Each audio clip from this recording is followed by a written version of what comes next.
নমস্কাৰ আকৌ মানে আহিলো এই তোমালোকে কৈ থকাৰ কাৰণে মই এসি যোনটো চেপ্টাৰ 7 আছে তাৰ বহুত ইম্পৰ্টেন্ট কোৱেশ্চনছ কিছুমান লৈ আনিছো কোৱেশ্চনে হয় এইটা মই পিডিএফ এটা বনাই দিছো আৰু এইখিনি কোৱেশ্চন যোনখিনি ডিসকাস কৰিম নহয় মই তোমালোকক কৈছো এইখিনি কোৱেশ্চনকে চাই যাবা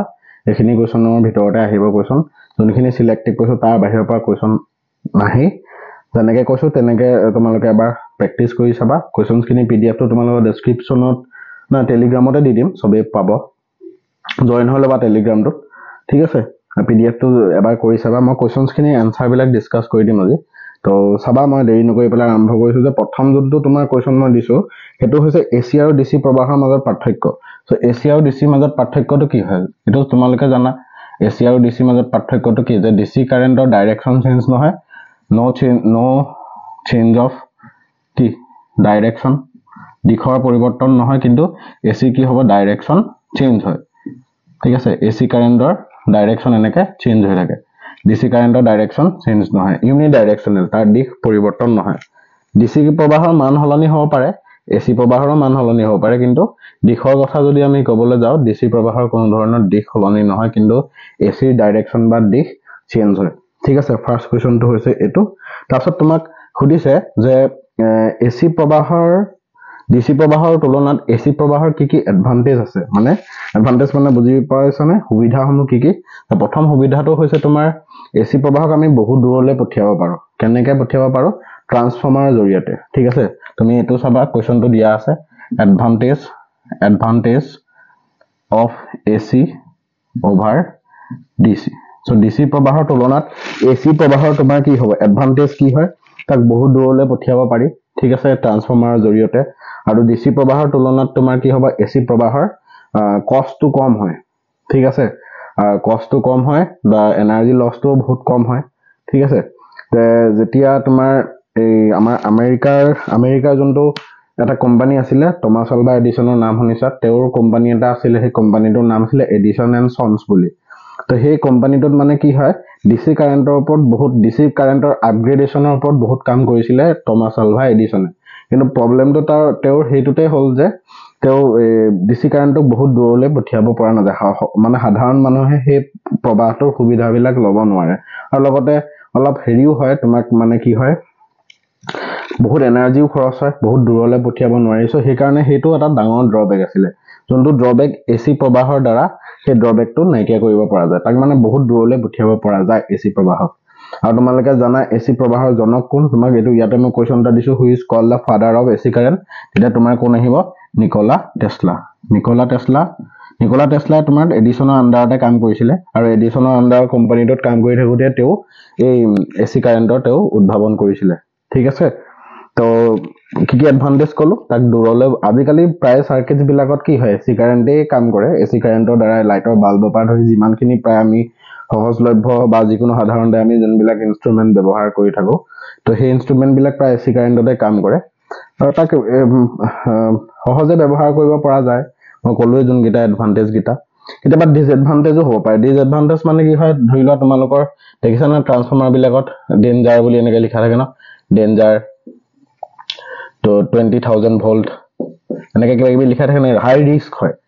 এসি কাৰেন্টৰ ৰিস্কটো বহুত বেছি বহুত ৰিস্ক হয় আৰু পাৱাৰ যোনটো এটা জায়গাৰ পৰা বেলেগ এটা জায়গালৈ পাৱাৰটো ট্ৰান্সফৰ্ম কৰাটো মানে ডিসি তুলনাত এসিটো অলপ কমপ্লেক্স হয় ঠিক আছে এইগিটা হৈছে ড্ৰবেক গিটা ঠিক আছে হাই ৰিস্কি এসি কাৰেন্টটো তোমাৰ অলপ ৰিস্ক বেছি হয় তোমালোকে চোৱা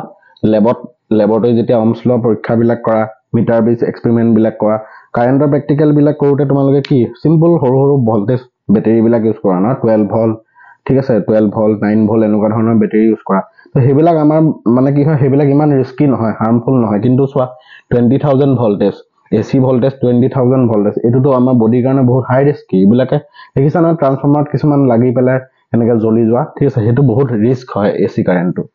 ঠিক আছে যদিও এডভান্টেজ আছে প্ৰতিটো বস্তুৰ এনেকুৱা নহয় যে এডভান্টেজ থাকিলে ডিসএডভান্টেজ নাথাকিব ডিসএডভান্টেজও থাকিব গতিকে তোমালোকে দুইটাই চাই যাবা এসি প্ৰবাহৰ এডভান্টেজ গিটা মই কলো ডিসএডভান্টেজ গিটাও কলো তোমালোকে হেগিটা ভালকে চাই যাবা এডভান্টেজ গিটা কলো ডিসএডভান্টেজ গিটা কলো যে ৰিস্ক হয় আৰু পাৱাৰ কনভাৰ্সন ডিসিৰ তুলনাত এসি প্ৰবাহৰ পাৱাৰ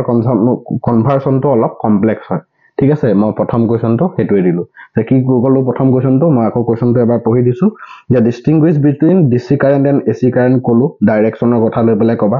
সেকেন্ডতে এডভান্টেজ আৰু ডিসএডভান্টেজ গিটা তোমালোকে এটা এটা মনত ৰাখি থৈ দিবা ঠিক আছে 1 + 2 = 3 মাৰ্কস আছে তাৰপিছত তোমাৰ নেক্সট কোৱেশ্চনটো মই যোনটো কৈছিলো যে who is called the father of AC current হেতু তোমাৰ কোন হ'ব নিকোলা টেসলা ঠিক আছে তাৰপিছত থাৰ্ড কোৱেশ্চনটো কি আছে so that average AC voltage বা AC current over a complete cycle is 0 তোমালোকে জানা নহয় সম্পূৰ্ণ এসি চক্ৰ এটাত তোমাৰ কি হ'ব গড় এসি বিভৱ বা গড় এসি প্ৰবাহৰ মানটো কি হয় শূন্য হয় ঠিক আছে এসি বিভৱটোক আমি কেনেকৈ লিখো v = vm sin omega t বা প্ৰবাহটোক কি লিখো I = im sin omega t এতিয়া কোৱেশ্চনটোত কি কৈছে যে যোনটো v এভাৰেজটো কেনেকৈ উলিওৱা চোৱা এইটো যোনটো ভোল্টেজ হয় এই ভোল্টেজটো কি হয় সময়ৰ লগে লগে এই ভোল্টেজটোৰ ভ্যালুও হলনি হৈ থাকিব প্লাস ডাইৰেকচনো হলনি হৈ থাকিব এনেকৈ যেতিয়া কিবা এটা ফিজিক্যাল কোয়ান্টিটি বা যিকোনো ধৰণৰ ভৌতিক ৰাশি এটা সময়ৰ লগে লগে যদি তাৰ মান হলনি হৈ থাকে লগতে দিশ হলনি হৈ থাকে তেনেকুৱা বস্তুৰ এভাৰেজ কেনেকৈ উলিয়াম এই কোয়ান্টিটিটো উইথ ৰেসপেক্ট টু টাইম ইন্টিগ্ৰেশন কৰিম over a complete time period divided by integration of t ঠিক আছে এটো হৈছে এভাৰেজ উলোৱাৰ নিয়ম কেনেকুৱা ধৰণৰ কোয়ান্টিটি এভাৰেজ উলোৱাৰ নিয়ম হয় যে যিকোনো ধৰণৰ ফিজিক্যাল কোয়ান্টিটি মনত ৰাখিবা কি কৈছো বহুত ইম্পৰ্টেন্ট কথা এটা কৈছো যিকোনো ধৰণৰ ফিজিক্যাল কোয়ান্টিটি বা ভৌতিক ৰাশি এটা যদি সময়ৰ লগে লগে তাৰ দিশ আৰু মান হলনি হৈ থাকে তেনেকুৱা ধৰণৰ ভৌতিক ৰাশি তুমি গড় উলিয়াবলৈ হলে এনেকৈ কৰিব লাগিব over a complete time period এটা সম্পূৰ্ণ পৰ্যায়কালত তুমি গড় উলিওৱাৰ ফৰ্মুলাটো হৈছে এটো কাৰেন্টৰ কাৰণে একেটাই কাৰেন্টৰ কাৰণে কি লিখিবা I average = integration of 0 to t I dt divided by integration of dt 0 to t integration of dt কিমান হ'ব t হ'ব আৰু এটো কিমান হ'ব 0 to t im sin omega t dt ইয়াত কি হ'ব ইয়াত হ'ব তোমাৰ 0 to t im sin omega t dt divided by t আৰু ইয়াৰ ভ্যালু ইন্টিগ্ৰেশন কৰিলে কিমান হয় 0 হয় এটো বস্তু তোমাক প্ৰমাণ কৰিব দিছে কে মাৰ্কৰ কাৰণে 2 মাৰ্কৰ কাৰণে দিছে গতিকে আমি কি গম পালো যে এসি প্ৰবাহ বা এসি বিভৱৰ ক্ষেত্ৰত ইয়াৰ যদি এটা সম্পূৰ্ণ চক্ৰত এটা কমপ্লিট সাইকেলত বা কমপ্লিট পিৰিয়ডত এটা সম্পূৰ্ণ পৰ্যায়কালৰ ভিতৰত এটা সম্পূৰ্ণ চক্ৰত যদি আমি গড় উলিয়াবলৈ যাও সেই গড়ৰ মানটো কি ওলাব আমাৰ দুইটাৰ ক্ষেত্ৰতে কি ওলাব 0 ওলাব ঠিক আছে এটো 2 মাৰ্কৰ কাৰণে তোমালোকক আহিব পাৰে গতিকে মই দি দিলো তোমালোকে সম্ভৱ তোমালোকৰ আছে নোটছ বিলাক মই কোৱেশ্চনছ বিলাক অকমান ৰিমাইন্ড কৰি দিছো যাতে তোমালোকে বহুত মানে বিচাৰি ফুৰিব লগা নহয় একেটা জায়গাতে এটা ভিডিওতে যাতে তোমালোকে গোটেই চেপ্টাৰটো থৰলি পঢ়ি যাব পাৰা বেছি সময় নহয় খুব বেছি আধা ঘন্টা সময় ইয়াত ইনভেস্ট কৰা মই ভিডিওটো চাই মিলি মই ভিডিওটোৰ লগত জড়িত হৈ পেলাই পিডিএফ টো কৰি চাবা এবাৰ আৰু বেলেগ ঘুৰি ফুৰিব নালাগে তোমালোকে টাইমটো ওয়েষ্ট নহয় ঠিক আছে কম টাইমতে কোৱালিটি বস্তু কেইটামান দি দিছো তোমালোকৰ সুবিধাৰ কাৰণে ঠিক আছে নেক্সট কোৱেশ্চনটো লাগবহ আমি নেক্সট কোৱেশ্চনটো কি বুলি কৈছে কোৱেশ্চনটো কি নিউমেৰিকেলো কি লাগিব হেকিনিও মই কৈ দিছো হেনি চাবা নেক্সট কৈছে কি the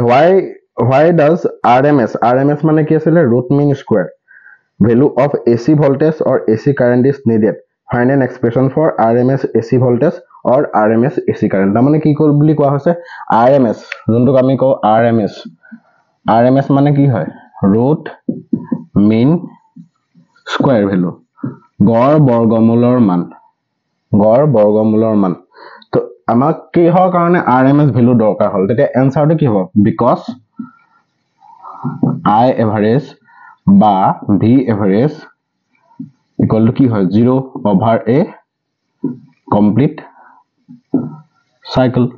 ঠিক আছে AC বিভৱ বা AC প্ৰবাহৰ এটা সম্পূৰ্ণ চক্ৰ যেহেতু আমাৰ গড় বিভৱ বা গড় প্ৰবাহৰ মানটো কি হয় শূন্য হয় তো সেই কাৰণে আমাক কি লাগিব RMS মানে root mean square value বা গড় বৰ্গমূলৰ প্ৰবাহৰ বা বিভৱৰ গড় বৰ্গমূলৰ মানৰ আৱশ্যক হয় আৰু সেই গড় বৰ্গমূলৰ মানৰ তোমাৰ এক্সপ্ৰেছন উলিয়াব লাগে তোমালোকে এক্সপ্ৰেছন কিটা জানা নহয় কি আছিল VRMS ঠিক আছে VRMS = Vm/√2 আৰু IRMS কি হয় Im/√2 Im মানে কি Im মানে হৈছে ম্যাক্সিমাম কারেন্ট পিক কারেন্ট বুলি কয় আৰু Vm টো কি হ'ব ম্যাক্সিমাম ভোল্টেজ বা পিক ভোল্টেজ বুলি কয় আৰু তোমালোকে এই RMS ভ্যালু গিটা ওপৰত বেছ কৰি পেলাই নিউমেৰিকেল ডেফিনেটলি আহিবই নিউমেৰিকেল 2 মাৰ্ক মই এটামান নিউমেৰিকেল তোমালোকক কৰি দেখাইও দিম বাৰু লাষ্টৰ পিনে আগতে কোৱেশ্চন কেইটা ডিসকাস কৰিলো ঠিক আছে VRMS আৰু IRMS এই দুটা এক্সপ্ৰেছন তোমালোকৰ ডেৰাইভ কৰিবলৈ আহিব এতিয়া কথাটো হ'ল কি কেলে RMS ভ্যালু আমাৰ দৰকাৰ হয় গড় বৰ্গমূল মানে AC বিভৱ আৰু AC প্ৰবাহৰ গড় বৰ্গমূলৰ মানৰ কিহৰ বাবে আৱশ্যক কাৰণ আমি দেখিলো এটা সম্পূৰ্ণ চক্ৰত AC বিভৱ বা AC প্ৰবাহৰ মানটো কি হয় শূন্য হয় বৰ্গ মানে গড় মানটো শূন্য হয় গতিকে সেই কাৰণে প্ৰয়োজন RMS ভ্যালু কেনেকৈ উলিয়াবা ধৰিলা মই ভোল্টেজৰ ক্ষেত্ৰত উলিয়াই দেখাই দিছো V = কি হয় Vm of sin omega t হয়নে প্ৰথমতে ইয়াক কি কৰিবা বৰ্গ কৰিবা কি লিখা আছে ৰুট মিন স্কয়াৰ মানে প্ৰথমতে বৰ্গ কৰিব লাগিব বৰ্গ কৰিলে কি হ'ব Vm square sin square omega t তাৰপিছত তুমি কি কৰিব লাগিব গড় ল'ব লাগিব মানে V স্কয়াৰৰ গড় ল'ব লাগিব গড় কেনেকৈ উলিয়াই এই মাত্ৰ আমি প্ৰথম ফৰ্মুলাটো পাইছিলে 0 to t Vm square sin square omega t dt divided by integration of dt মানে কি হয় t হয় আৰু ইয়াক তুমি সলভ কৰিলে sin স্কয়াৰ omega t তুমি কি কৰিব লাগিব sin স্কয়াৰ omega t তুমি 1 minus cos 2 omega t divided by 2 এনেকৈ কনভাৰ্ট কৰি লৈ পেলাই তোমাৰ আনসাৰটো কি হ'ব Vm স্কয়াৰ বাই 2 ওলাব ঠিক আছে এখিনি যদি সলভ কৰা মই চোৱা নিউমেৰিকেল খিনি এতিয়া ক্যালকুলেশন খিনি কৰি থকা নাই আৰু হেখিনি তোমালোকে জানাই এবাৰ ম্যাথমেটিক্স হে এইটো আৰু এটা কথা চোৱা এইটো চেপ্টাৰ প্ৰেক্টিস কৰিলে অকমান তোমালোকৰ মেথছৰ ইন্টিগ্ৰেশনৰ কাৰণে অকমান অভ্যাসটো হৈ যাব হাতৰ স্পিডটো হৈ যাব কাৰণ ইন্টিগ্ৰেশনটো এইবিলাকে আছে ন তোমালোকৰ মেথছত অকমান নিজৰ প্ৰেক্টিস কৰিবা মেথছৰ কাৰণেও হেল্পফুল হ'ব এইগিটা তো তাৰপিছত আমি কি কৰিলো স্কয়াৰ কৰি লৈ পেলাই মিন ললো মানে এভাৰেজ ললো গড় ললো তাৰপিছত ৰুট ল'ব লাগিব ৰুট লোৱাৰ লগে লগে কি হৈ যাব হেতু ভ্যালু কি বুলি কোৱা হ'ব RMS ইয়াক ৰুট লোৱাৰ লগে লগে কি হ'ব Vm by √2 কাৰেন্টৰ ক্ষেত্ৰতো তুমি চোৱা I = Im sin omega t বহাই লৈ পেলাই এনেকৈ কৰিলে তোমাৰ এইটো আনসাৰ ওলাব বুজি পাইছা তো এইটো এক্সপ্ৰেছন প্ৰথম পাৰ্টটো মই কি কলো RMS ভ্যালু কিহৰ কাৰণে দৰকাৰ হেতু 1 মাৰ্ক থাকিব এই দুটাৰ ভিতৰত যিকোনো এটা ডেৰাইভেশন দিব হেতু 2 মাৰ্ক থাকিব তো টোটাল কিমান থাকিলে 3 মাৰ্কে দিছো কোৱেশ্চনটো তো তোমালোকে এবাৰ প্ৰেক্টিস কৰি চাবা গম পালানে নোট ডাউন কৰি যাবা কোনখিনি কোৱেশ্চন কেনেকৈ সলভ কৰিব লাগিব কি লিখিব লাগিব তো তাৰপিছত তোমালোকে এবাৰ নিজে বহি লৈ পেলাই 1 ঘন্টা মান লবা তাতকে বেছি সময় নলবা 1 ঘন্টা সময়ৰ কাৰণে ৰৈ পেলাই কোৱেশ্চনখিনি সলভ কৰিবা ঠিক আছে এটো হৈ গল নেক্সট ইয়াত মই নেক্সট পইণ্টত মই লিখি দিছো easy numerical on RMS and peak value of AC তো মই ইয়াৰ ৰিলেটেড এটামান নিউমেৰিকেল মই লাষ্টৰ ফিনে কৰাই দিম নিউমেৰিকেল চাবা দুই এটা বেছি নহয় বহুত ইজি নিউমেৰিকেল আহে এটো ভ্যালু দিয়া থাকিব এটো আৰু এটা তোমালোকক মই কৈ দিছো দেই তোমালোকে এতিয়া নোট ডাউন কৰি লোৱা যদি জানা ভাল কথা যদি নাজানা নোট ডাউন কৰি লোৱা এটা কথা কৈ দিছো তোমালোকক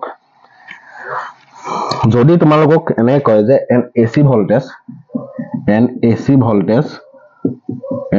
voltage of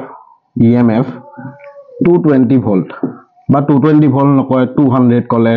230 কলে 240 কলে তো 250 ভিতৰত আন্ডাৰ মানে 250 ভিতৰত যদি থাকে তেতে ডেফিনেটলি হেতু তুমি ভাবিবই নালাগে হেতু কিহৰ ভ্যালু কোৱা আছে তোমাৰ RMS ভ্যালু দেই এটো মনত ৰাখিবা যদি জানা ভাল কথা যদি নাজানা তোমালোকে কিন্তু নোট ডাউন কৰি লবা যদি তোমাক একো নকয় যে RMS ভ্যালু হয় নে বেলেগ কিবা হয় একো যদি কৈ নিদিয়া জাস্ট এনেকে যদি কয় যে AC voltage of EMF 220 230 240 এনেকুৱা ভিতৰত থাকে জেনেৰেলি 220 দিব so AC voltage of EMF 220 volt বুলি যদি কয় so definitely হেতু কি ভোল্টেজ হ'ব RMS voltage কৈ নিদিব আছে প্ৰায় কোৱেশ্চন বিলাকত মই দেখিছো RMS voltage বুলি কৈ নিদিয়ে just AC voltage of 220 volt বুলি কয় তো AC voltage of 220 volt মানে কি ভ্যালু দিয়া আছে তোমাৰ RMS ভ্যালু টো ইম্পৰ্টেন্ট পইণ্ট নোট ডাউন কৰি লবা ঠিক আছে নেক্সট তোমাৰ বস্তুটো হৈছে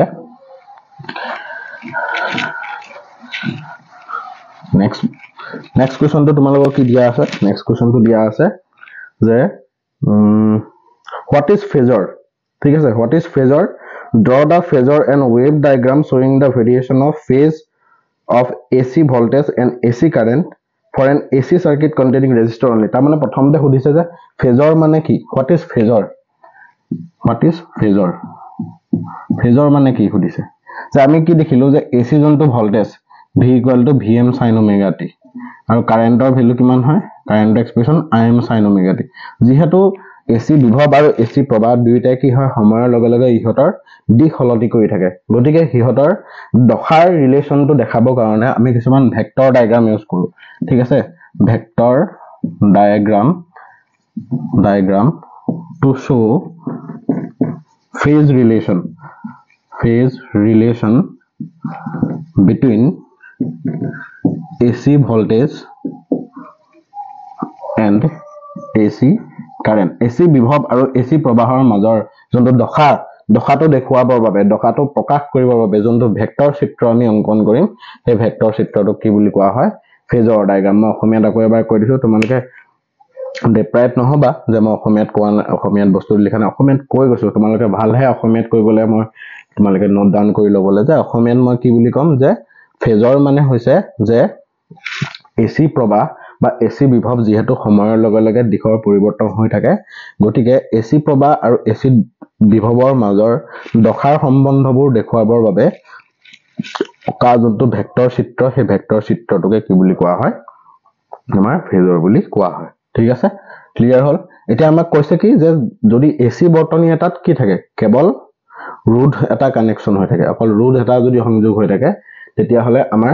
দশা চিত্ৰ কেনেকুৱা হ'ব আৰু তৰংগ চিত্ৰটো কেনেকুৱা হ'ব চাবা এটো হল না ডেফিনেশনটো লিখি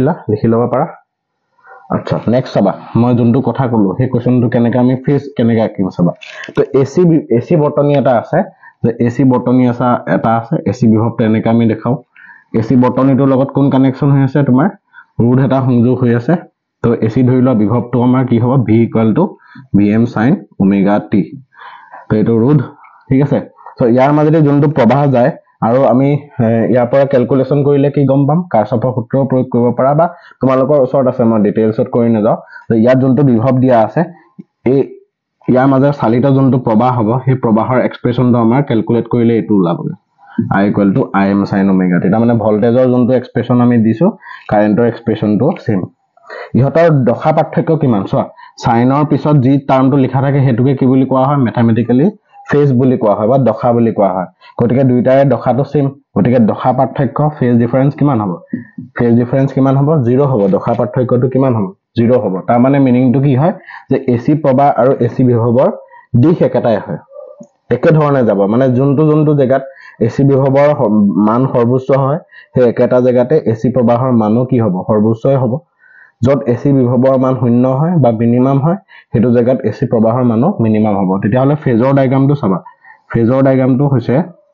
এপিনে এটো তোমাৰ টাইম প্ৰথমতে আমি ইয়াৰ ফেজৰটো আঁকিম এটো ফেজৰটো আঁকিলো এটো হৈছে vm এই যোনডাল আমি কাৰ চিনাকিছো হেডালে কি বুজাব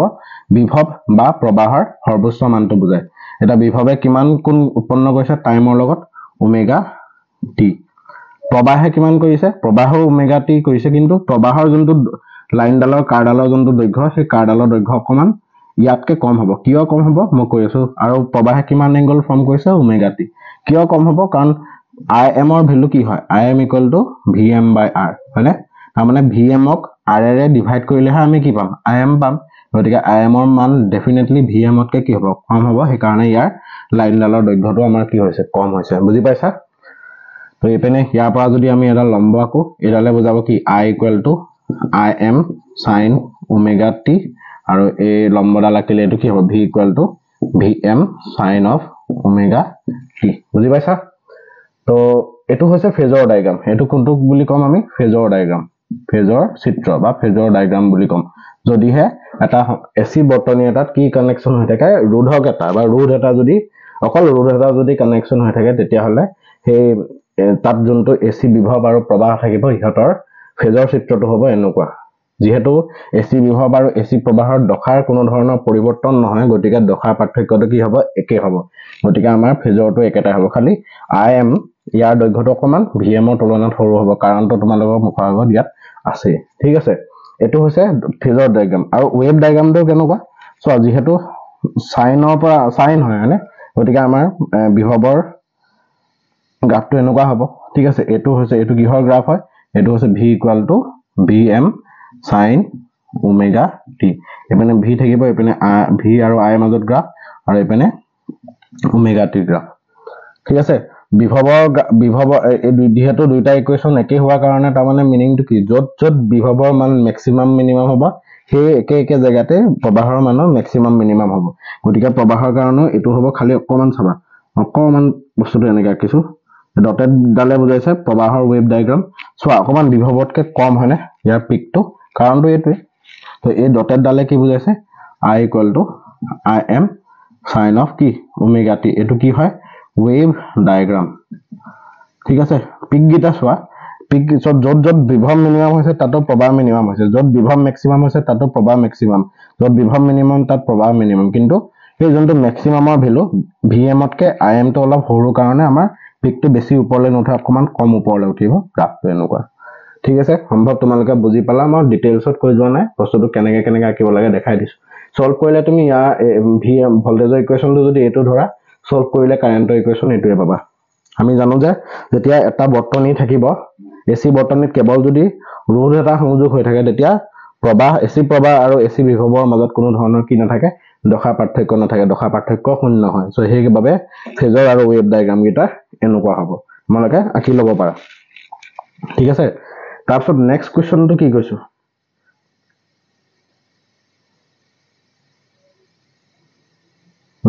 এটা নেক্সট কোৱেশ্চনটোত কৈছে লিখিলা তো নেক্সট কোৱেশ্চনটোত কৈছে যে যদি হে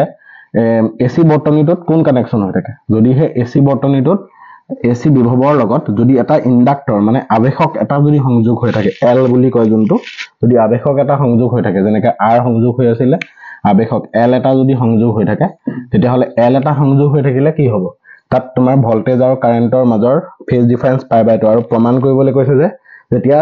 এসি বৰ্তনী এটাৰ বিভৱৰ লগত এসি বিভৱৰ লগত যদি কি কানেকচন হৈ থাকে এটা ইন্ডাক্টৰ বা আবেশক এটা যদি সংযোগ হৈ থাকে তেতিয়া এসি বিভৱ প্ৰবাহতকে π/2 আগবাঢ়ি থাকে তেতিয়া হলে আমাৰ এই ভোল্টেজটো যদি সলভ কৰো তেতিয়া হলে ভোল্টেজটো সলভ কৰি ভোল্টেজৰ ইকুৱেশ্যনটো ইউজ কৰি পেলাই আমি কাৰেন্টৰ তোমাৰ ইকুৱেশ্যনটো পামগে I equal to Im sin omega t minus π/2 ঠিক আছে এই ইকুৱেশ্যনটো আমি পাম সলভ কৰিলে ঠিক আছে এই ইকুৱেশ্যনটো আমি সলভ কৰিলে পাম তোমালোকে জানাই সলভ কৰি থৈছা আগতে কাৰ্চফৰ সূত্ৰ এপ্লাই কৰিবা ইয়াত ইন্ডাক্টৰে কি হ'ব ইনডিউস ইএমএফৰ সৃষ্টি হ'ব ইনডিউস ইএমএফ ইয়াক বাধা দিব সেই কাৰণে আগত মাইনাস আহিব তেনেকৈ মানে তোমালোকে সলভ কৰিলে এই ইকুৱেশ্যনটো পাবা এটা এই ইকুৱেশ্যনটো দশাটো চোৱা ওমেগা প্ৰবাহৰ দশা কিমান হয় ওমেগা টি মাইনাস π/2 আৰু ইয়াৰ ভোল্টেজৰ দশা কিমান হয় ওমেগা টি তাৰমানে ভোল্টেজতকে প্ৰবাহ π/2 কি হৈ আছে পিছ পৰি আছে মাইনাসত থকা মানে পিছ পৰি আছে তাৰমানে ভোল্টেজতকে প্ৰবাহ কিমান পিছ পৰি আছে π/2 আমি এনেকৈ ক'ব পাৰো যে প্ৰবাহতকে ভোল্টেজ কিমান আগবাঢ়ি আছে π/2 তো এইটো পুৰা প্ৰমাণ হৈ যায় বুজি পাইছা যে প্ৰমাণ কৰিব লাগে যে আমাৰ যদি এসি বৰ্তনী এটাত ইন্ডাক্টৰ বা আবেশক এটা সংযোগ হৈ থাকে তেতিয়া হলে এসি বিভৱ এসি প্ৰবাহতকে π/2 আগবাঢ়ি থাকে গতিকে আমাৰ এই ইকুৱেশ্যনটো আমি ধৰি ললো ধৰি লৈ পেলাই আমি দেখিলো যে কাৰেন্টৰ ইকুৱেশ্যনটোৰ যোনটো ফেজ হেতু হৈছে কি ওমেগা টি মাইনাস π/2 তাৰমানে প্ৰবাহটো বিভৱতকে π/2 পিছ পৰি আছে এনেকৈ নগৈ পেলাই আমি কি ক'ব পাৰো যে প্ৰবাহতকে বিভৱটো π/2 আগবাঢ়ি আছে গতিকে এই ক্ষেত্ৰত ফেজৰ আৰু ৱেভ ডায়াগ্ৰাম কেনেকুৱা হ'ব গতিকে প্ৰথমতে আমি ফেজৰ ডায়াগ্ৰামটো চাও ঠিক আছে এটো হৈছে টাইম প্ৰথমতে আমাৰ ভোল্টেজে কিমান এংগল ফৰ্ম কৰিছে টাইমৰ লগত ওমেগা টি গতিকে আমি প্ৰথমতে এপিনে ভোল্টেজ Vm হয় Vm এ কিমান এংগল ফৰ্ম কৰিছে ওমেগা টি এটা ভোল্টেজতকে কাৰেন্ট কিমান পিছ পৰি আছে π/2 তাৰ মানে ওমেগা টিতকে এপিনে এই এংগলটো হ'ব কি π/2 মানে ভোল্টেজতকে কারেন্টটো কিমান পিছ পৰি আছে π/2 পিছ পৰি আছে আৰু কাৰেন্টৰ তোমাৰ লেন্থটো কিমান হ'ব এনো ইয়াতকে সৰুৱে হ'ব কাৰেন্টটো কেনেকৈ আঁকিবলৈ কাৰেন্ট ইকুৱেল টু কি হ'ব Vm/xl এটা xl কি বস্তু xl জানা xl মানে কি হ'ব xl এটো সলভ কৰিলে তোমালোকে xl পাবা এটো কি বুলি কোৱা হয় ইন্ডাকটিভ reactance ঠিক আছে ইন্ডাকটিভ ৰিঅ্যাকটেন্স তোমালোকক মই এইখিনি সব ডিটেইল সলিউশন এটো কাৰণ দিয়া নাই কাৰণ 13 এক্সামৰ পিছত 17ত এক্সাম আছে এই গ্যাপ ডেজত কিখিনি বস্তু তোমাৰ হাতত থাকিব যোনখিনি তোমাৰ প্ৰিপাৰেচন মানে ঘুমটিয়া ফুৰিব নালাগে মানে কিতাপখনত চালো হেবিলাক কৈ থাকিব নালাগে জাস্ট সব অতৰাবা পিডিএফ টো লবা সলভ কৰিবা হৈ যাব ঠিক আছে সেই কাৰণে মই এটো কৈছো কাৰণ ইয়াত ডিটেইল সলিউশন কৰি থাকিবলৈ কোনো প্ৰয়োজন নাই বুলি মই ভাবো এতিয়া কাৰণ তোমালোকে যেটো পঢ়িছা আৰু এই গ্যাপ ডেজটোত যোনটো 13 ৰ ৰাতি পৰা 17 ৰ ৰাতিপুৱালৈকে যিমানখিনি টাইম তুমি পাবা সেই টাইমখিনি তুমি কোৱালিটি ইনভেষ্টমেণ্ট দিব লাগিব সেইকাৰণে মই সেই তোমালোকৰ টাইমটো যাতে কোৱালিটি ইনভেষ্টমেণ্ট হয় সেইটো বেচিছত মই এইকেইটা দিছোঁ এইকেইটা তোমালোকে দেখিবা এইখিনি মই সলভ কৰিছিলোঁ মনত পৰি যাব ন ক্লিক হৈ যাব বস্তুবিলাক দেখাৰ লগে লগে সেইকাৰণে মই কৈ আছোঁ বস্তুটো ঠিক আছে চ' এক্সেলত কি পাবা এইটো সলভ কৰিলে তুমি এক্সেল নামৰ এটা টাৰ্ম পাবা যাক কি বুলি কোৱা হয় ইণ্ডাক্টিভ ৰিয়েক্টেন্স বা আবেশীয় প্ৰতিবাধা বুলি কোৱা হয় ওমেগাটো কি লিখিব পাৰি এক্সএল ইকুৱেল টু ওমেগা মানে 2 পাই এফ মানে ফ্ৰিকুৱেন্সি ইনটু এল এল মানে কি বুলি কোৱা হয় সেলফ ইণ্ডাক্টেন্স বা স্বয়ং আবেশ বুলি কোৱা হয় ঠিক আছে তো যেনেকে আগৰটোত কি পাইছিলো আমি IM equal to VM by R পাইছিলো তো ঠিক তেনেকে ইয়াত যেহেতু ইণ্ডাক্টৰ কানেকশ্যন হৈ আছে সেইকাৰণে আমি কি পাম VM বাই XL ইউ ৰেজিষ্টেন্সৰ নিচিনাই কাম কৰিব ইয়াৰ এককটো ওমে হয় বুজি পাইছা গতিকে সেইকাৰণে তললৈ আহিব তললৈ কিহৰ কাৰণে আহিলে বুলি ক'লে আনসাৰটো কি হ'ব যেহেতু আমাৰ ভল্টেজতকে প্ৰবাহৰ দশাটো পিছ পৰি আছে কিমান পিছ পৰি আছে 90 ডিগ্ৰী সেইকাৰণে এটো 90 ডিগ্ৰী তললৈ আহি গ'ল ঠিক আছে ইয়াৰ লগত মই পাৰপেন্ডিকুলাৰ ড্ৰ কৰিলে এটো কি বুজাব I equal to IM sin omega t minus pi by 2 আৰু ইয়াত যদি মই লম্ব দিও আকৌ এটো কি বুজাব V equal to VM of sin omega t এটো কি হৈছে ফেজৰ ডায়াগ্ৰাম হয় দশা চিত্ৰ ওয়েভ ডায়াগ্ৰামটো কেনেকুৱা হ'ব দুইটা আঁকিবলৈ আহা আজিকালি তো দুইটা মই আঁকি দেখাই দিছো এপিনে ভল্টেজ এপিনে কাৰেন্ট হ'ব এপিনে ওমেগা টি ভল্টেজটোৱে কিমান ফেজ কৰি গৈ আছে ওমেগা টি ফেজ কৰি গৈ আছে গতিকে এনেকৈ হ'ব আৰু কাৰেন্টটো যেহেতু পিছ পৰি আছে কিমান 90 ডিগ্ৰী পিছ পৰি আছে গতিকে তলৰ পৰা আৰম্ভ হ'ব মানে যত ভল্টেজ মেক্সিমাম হৈছে তাত কাৰেন্ট মিনিমাম হ'ব যত ভল্টেজ মিনিমাম হৈছে তাত কাৰেন্ট মেক্সিমাম হ'ব গতিকে ভল্টেজ ইয়াত কি হ'ব t equal to 0 omega t equal to 0 ভল্টেজটো কি হৈছে মিনিমাম হৈছে তো কাৰেন্টটো মেক্সিমাম হ'ব কিন্তু নেগেটিভৰ পৰা ষ্টাৰ্ট হ'ব যেহেতু তলত আছে গতিকে এনেকুৱা হ'ব ডায়াগ্ৰামটো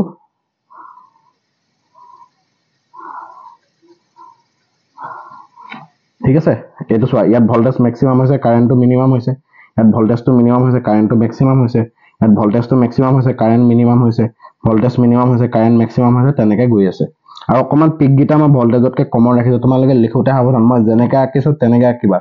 বুজিছা নে দুইটা সমান কৰি নিদিবা ফেজটো সমান কৰি দিলে খেলটো খতম হৈ যাব কাৰণ এই মিনিংটো বুজি প্ৰতিটো এক্সপ্ৰেছনৰ মিনিং আছে ন এনে জিটি এক্সপ্ৰেছনটো আমি উলিয়াব নোৱাৰো প্ৰতিটো এক্সপ্ৰেছনৰ মিনিংটো আছে ইয়াৰ কাহিনীটো কি যে VM তকে IM ৰ ভ্যালু কম কেলে কম কাৰণ XL দি ডিভাইড কৰিব লাগিব সেইকাৰণে তাৰ আমি ডায়াগ্ৰামটোতো বস্তুটো দেখাব লাগিব দিছনে ফেজৰটো মই কাৰচিনটো কিমান সৰুকে দিছো ইয়াতো পিক গিটা সৰুকে দিছো বুজি পাইছা গতিকে এটো কি বুজাইছে তোমাৰ V equal to VM sin omega t আৰু এটোৱে বুজাইছে কি I equal to IM of sin omega t minus pi by 2 এটো হৈছে ওয়েভ ডায়াগ্ৰাম আৰু ফেজৰ ডায়াগ্ৰাম একেটা তোমালোকে যদি আগতে অকা নাছিলা বা জনা নাছিলা তোমালোকে লিখি লবা পাৰা ঠিক আছে এনেকুৱা কোৱেশ্চন এটো 3 মাৰ্কৰ কাৰণে আহিব ধৰা দিয়ে দিছো মাৰ্কসটো ডেৰিভেশনটো প্লাস ফেজৰ তোমালোকে কিন্তু এইগিটা বস্তু ভালকৈ আঁকিবলৈ ট্ৰাই কৰিবা দেই এইগিটা বস্তু ক্যালকুলেশনতকে এইগিটা বেছি ইম্পৰ্টেন্ট এইগিটা বেছি ভালকৈ চাই আচ্ছা নেক্সট বস্তুটো কি আছে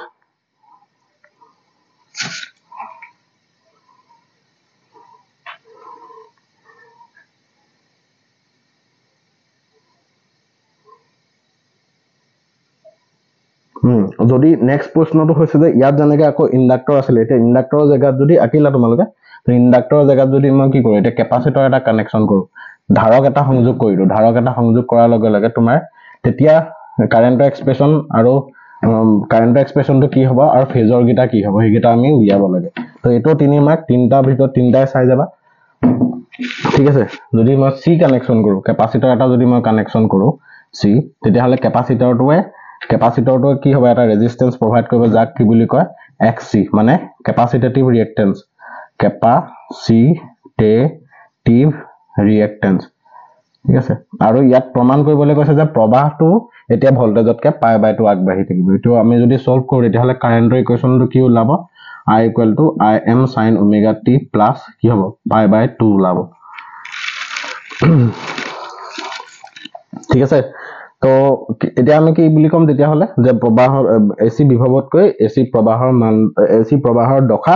পাই বাই 2 আগবাঢ়ি থাকিব আৰু XC টো কি বুলি কোৱা হয় কেপাসিটেটিভ ৰিয়েক্টেন্স ধাৰকীয় প্ৰতিবাধা বুলি কোৱা হয় ইয়াৰো ইউ ৰেজিস্ট্যান্সৰ নিচিনাই কাম কৰিব ইয়াৰ এককটো কি হ'ব ওম হ'ব এতিয়া আমাৰ ফেজৰ চিত্ৰটো চাবা কেনেকুৱা হ'ব এটো ওমেগা টি তো টি হয় সৰি তো টি হয় ভল্টেজে কিমান এংগল এজ ইউজুয়াল ভল্টেজে কিমান এংগল ফৰ্ম কৰি আছে ওমেগা টি এতিয়া ভল্টেজতকে প্ৰবাহটো কিমান এডোখৰ পৰা এডোখৰলৈকে ওমেগা টি প্ৰবাহটো কিমান আগবাঢ়ি আছে ওমেগা টিতকে π/2 আগবাঢ়ি আছে তাৰমানে আগবাঢ়ি থকা বুলি ক'লে এইটো বুজাব এইটো হৈছে Im এডোখৰ পৰা এডোখৰলৈকে ওমেগা টি প্লাছ কি π/2 তাৰমানে টোটেল এংগলটো এইটো হ'ব ওমেগা টি প্লাছ π/2 বুলি ক'লে এই গোটেই এংগলটো হ'ব ওমেগা টি প্লাছ π/2 এইটো হৈছে 90 ডিগ্ৰী ঠিক আছে প্ৰবাহৰ কাৰণে এই এংগলটো আমি দেখাই দিছো ওমেগা টিতকে π/2 আগবাঢ়ি থাকিব সেইকাৰণে আগলৈ গৈছে ঠিক আছে এইটো ফেজৰ চিত্ৰ তো এইটো তোমাৰ কি হ'ব এটা v = vm sin omega t আৰু ইয়াত যদি মই পাৰপেন্ডিকুলাৰ আকৌ এইটো কি বুজাব এইটো কি বুজাই আছে I = Im sin omega t plus কি π/2 এইটো হৈছে ফেজৰ চিত্ৰ আৰু ওয়েভ ডায়াগ্ৰামটো মই আঁকি দিছো ওয়েভ ডায়াগ্ৰামটো চোৱা vi তো ভল্টেজত ওমেগা টি এংগল ফৰ্ম কৰি পেলাই গৈয়ে আছে হয়নে কিন্তু প্ৰবাহে কি হৈছে যে ইয়াতো একেটাই চোৱা যত ভল্টেজ বেছি হ'ব যত ভল্টেজ ম্যাক্সিমাম হ'ব তাত কাৰেন্ট মিনিমাম যত কাৰেন্ট ম্যাক্সিমাম তাত ভল্টেজ মিনিমাম কিন্তু ইয়াত কাৰেন্টটো পজিটিভৰ পৰা ষ্টাৰ্ট হ'ব যেহেতু কাৰেন্টটো ভল্টেজতকৈ আগবাঢ়ি আছে গতিকে আমাৰ ফেজৰটো কেনেকুৱা হ'ব এইটো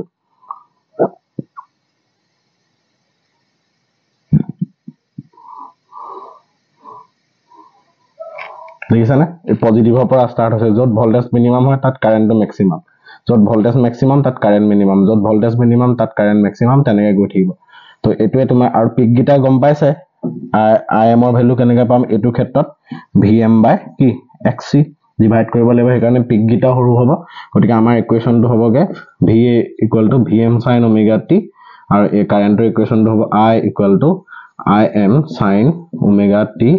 plus π/2 ঠিক আছে omega t plus π/2 সো এইগিটা আছিল তোমাৰ ইম্পৰ্টেন্ট পিওৰ সাৰ্কিটস বিলাক বুলি ক'ব পাৰি এটা পিওৰ সাৰ্কিটস ক'ব পাৰি যে আমাৰ যদি এসি বৰ্তনীটোৰ লগত তোমাৰ কি হ'ব এটা ৰোধক কানেকশন হৈ থাকে এটা যদি আবেশক কানেকশন হৈ থাকে এটা যদি ধাৰক কানেকশন হৈ থাকে তেতিয়া আমাৰ কি দশা চিত্ৰ ফেজৰ ডায়াগ্ৰাম আৰু ওয়েভ ডায়াগ্ৰাম কেনেকুৱা হ'ব তোমালোকক দেখালো ঠিক আছে এতিয়া তোমালোকৰ এটা এক বা দুই মাৰ্কৰ এটা কোৱেশ্চন বনিব পাৰে কোৱেশ্চনটো হৈছে লিখিলা চাগে এতিয়া চোৱা নেক্সট আমাৰ কি হয় এই যোনগিটা আমি পালো নতুন টাৰ্ম কিছুমান যে পালো R ৰেজিস্ট্যান্স XL আৰু XC তো XL XC এক্সপ্ৰেছন গিটা চোৱাচোন XL ৰ এক্সপ্ৰেছনটো কি হয় L ওমেগা হয়নে L ওমেগা মানে আমি কেনেকৈ লিখিব পাৰো 2π f * L L টো f টো বুজাইছে ফ্ৰিকোয়েন্সি XC মানে 1 কি হয় ওমেগা c 1 ওমেগা c টো কি লিখিব পাৰি 1/2π fc ঠিক আছে যদি আমি এইগিটা সব কনস্ট্যান্ট ৰাখো অকল ফ্ৰিকোয়েন্সিটো চেঞ্জ হৈ থাকে বুলি ধৰো তেতিয়া কি হ'ব XL is proportional to frequency আৰু XC is inversely proportional to frequency কিন্তু ৰেজিস্ট্যান্স তো কি হয় independent of frequency AC independent of frequency তাৰমানে AC প্ৰবাহ বা AC বিভৱৰ যোনটো কম্পনাঙ্ক হ'ব সেই কম্পনাঙ্কটোৰ ওপৰত R ৰ মানটো নিৰ্ভৰ নকৰে হয়নে গতিকে ইহতৰ যদি আমি গ্ৰাফ আঁকিব লাগে তো গ্ৰাফ গিটা কেনেকুৱা হ'ব R ৰ ক্ষেত্ৰত কি হ'ব R ৰ ক্ষেত্ৰত ফ্ৰিকোয়েন্সি ৰিলেশনটো এনেকুৱা হ'ব কাৰণ কোনো ডিপেন্ড নকৰে হয়নে XL ৰ ক্ষেত্ৰত কি হ'ব XL ৰ ক্ষেত্ৰত ফ্ৰিকোয়েন্সি বাঢ়িলে XL ৰ মান বাঢ়ি যায় গতিকে এনেকুৱা হ'ব XC ৰ ক্ষেত্ৰত কি হ'ব XC যেহেতু কমি যায় ফ্ৰিকোয়েন্সি বাঢ়িলে XC কমি যাব গতিকে XC ৰ ক্ষেত্ৰত গ্ৰাফটো তুমি এনেকৈ আঁকিব পাৰা নহলে এনেকৈ আঁকিব পাৰা XC ফ্ৰিকোয়েন্সি নহলে এনেকৈ আঁকিব পাৰা ঠিক আছে কমি যোৱা গ্ৰাফটো এইটো তোমালোকে নোট ডাউন কৰি ল'ব পাৰা ঠিক আছে এইগিটা মই ক'লো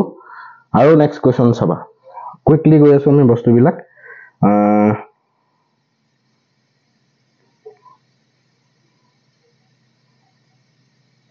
এতিয়া এটা কোৱেশ্চন আছে কোৱেশ্চনটো মই কৈ দিছো লিখা আছে ইয়াত সুধিছে a lamp is connected in series with a capacitor predict your observation for DC and AC connection what happens in each case if the capacitance of the capacitor is reduced ঠিক আছে এখিনি লিখিলা নে তোমালোকে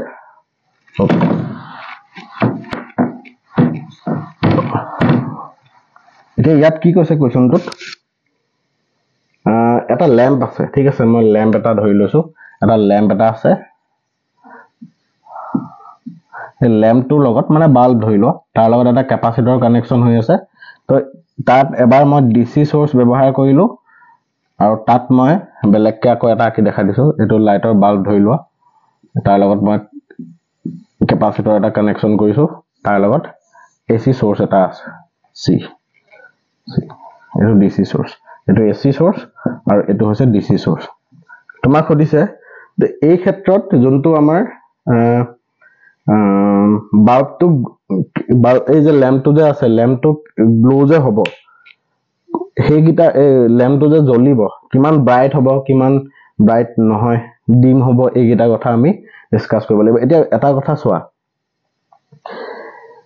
এই ডিচি প্ৰবাহ কেপাচিটৰটো হৈছে এটা AC device ঠিক আছে কেপাচিটৰটো হৈছে এটা এচি ডিভাইচ আৰু কেপাচিটৰটোৰ মাজেৰে তোমালোকে ৰেক্টিফায়াৰ মই পঢ়া মানে ৰেক্টিফায়াৰ কথা কওঁতে মই কৈছিলোঁ যে কেপাচিটৰ এটাই কেতিয়াও ডিচি কাৰেণ্টটো এলাউ নকৰে কেপাচিটৰ এটাই ডিচি কাৰেণ্টটো এলাউ নকৰে গতিকে ডিচি কাৰেণ্টটো ইয়াত ফ্ল' হ'বই নোৱাৰে এই ক্ষেত্ৰত বাল্বটো গ্ল'ৱে নহ'ব ডিচি প্ৰবাহৰ ক্ষেত্ৰত বাল্বটো গ্ল'ৱে নহ'ব কেলে কাৰণ ডিচি চাৰ্কিটটোৰ লগত কোড কানেকশ্যন হৈ আছে তোমাৰ কেপাচিটৰ আৰু কেপাচিটৰটোৱে কি নকৰে কেপাচিটৰটোৱে ডিচিক আহিবলৈ নিদিয়ে কাৰণ ডিচিৰ ফ্ৰিকুৱেঞ্চিটো 0 হয় গতিকে এক্সি ভেলুটো কিমান হ'ব ইনফিনিটি হ'ব নে নহয় এক্সি মানটো কি হ'ব চোৱা এইটো নহয় জানো এক্সি ইকুৱেল টু 1/2 পাই এফচি ডিচি কাৰেণ্টৰ ক্ষেত্ৰত কি হ'ব ফ্ৰিকুৱেঞ্চিটো 0 হয় গতিকে এক্সি ভেলু কি হ'ব ইনফিনিটি হৈ নাযাব জানো 1/0 মিনছ ইনফিনিটি গতিকে কেপাচিটৰটো বা ধাৰকটোৱে কি কৰিব ধাৰকীয় প্ৰতিবাধাৰ বাবে ডিচি প্ৰবাহক আহিবলৈকে নিদিব গতিকে ইয়াত বাল্বটো নজ্বলে কেপাচিটৰ তুমি বঢ়াই দিয়া বা কমাই দিয়া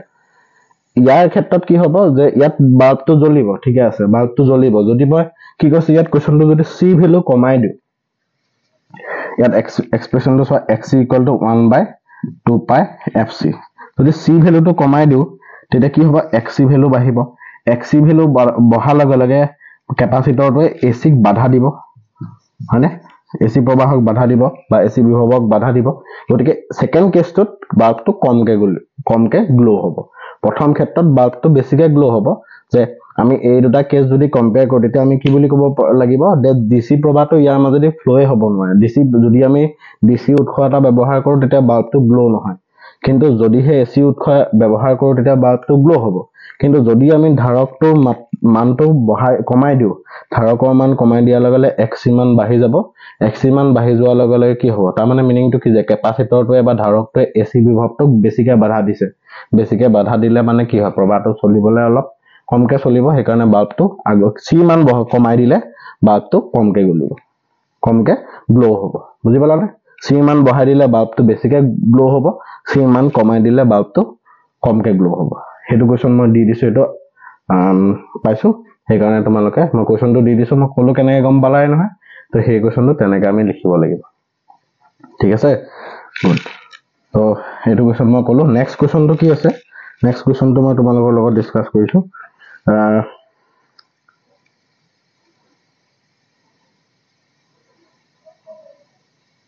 এতিয়া সুধিছে এটা কোৱেশ্চন এটা সুধিছে আকৌ তেনেকুৱা ধৰণৰ এটা কেছ বেস কোৱেশ্চন এটা সুধিছে তো এইবিলাক এনেকুৱা ধৰণৰ কনসেপচুৱেল কোৱেশ্চনৰ কাৰণে তোমালোকে ৰেডি হ'বই লাগিব এনেকুৱা কোৱেশ্চন 2 মাৰ্কত দি দিবলৈ আছে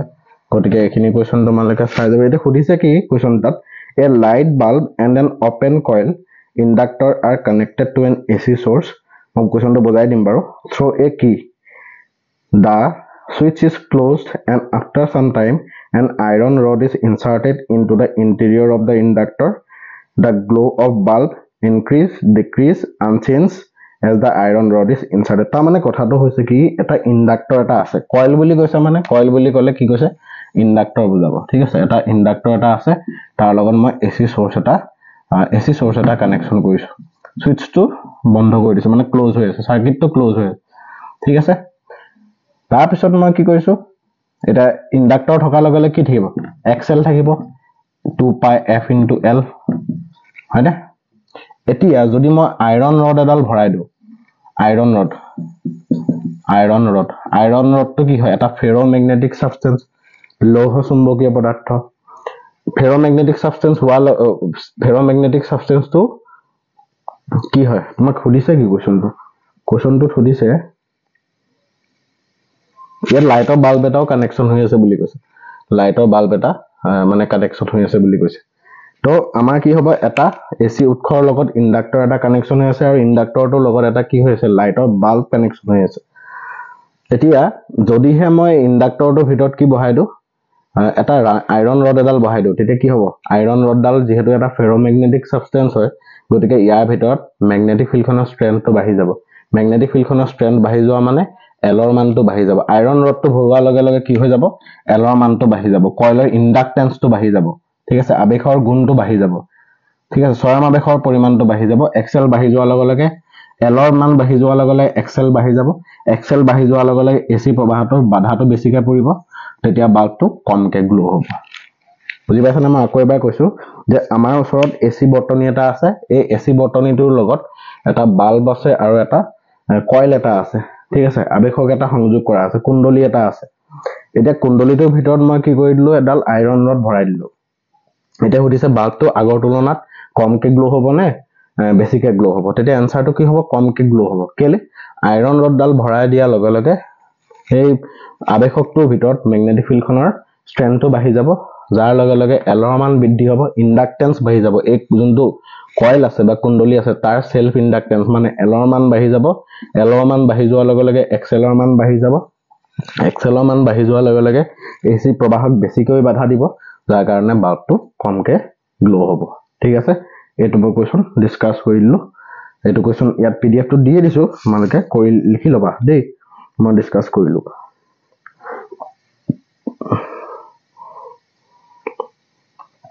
এতিয়া আমাৰ নেক্সট আহিলে এলসিআৰ সাৰ্কিটৰ ওপৰত কোৱেশ্চন পৰিলে এটা এলসিআৰ সাৰ্কিটৰ কি হ'ব এলসিআৰ সাৰ্কিটৰ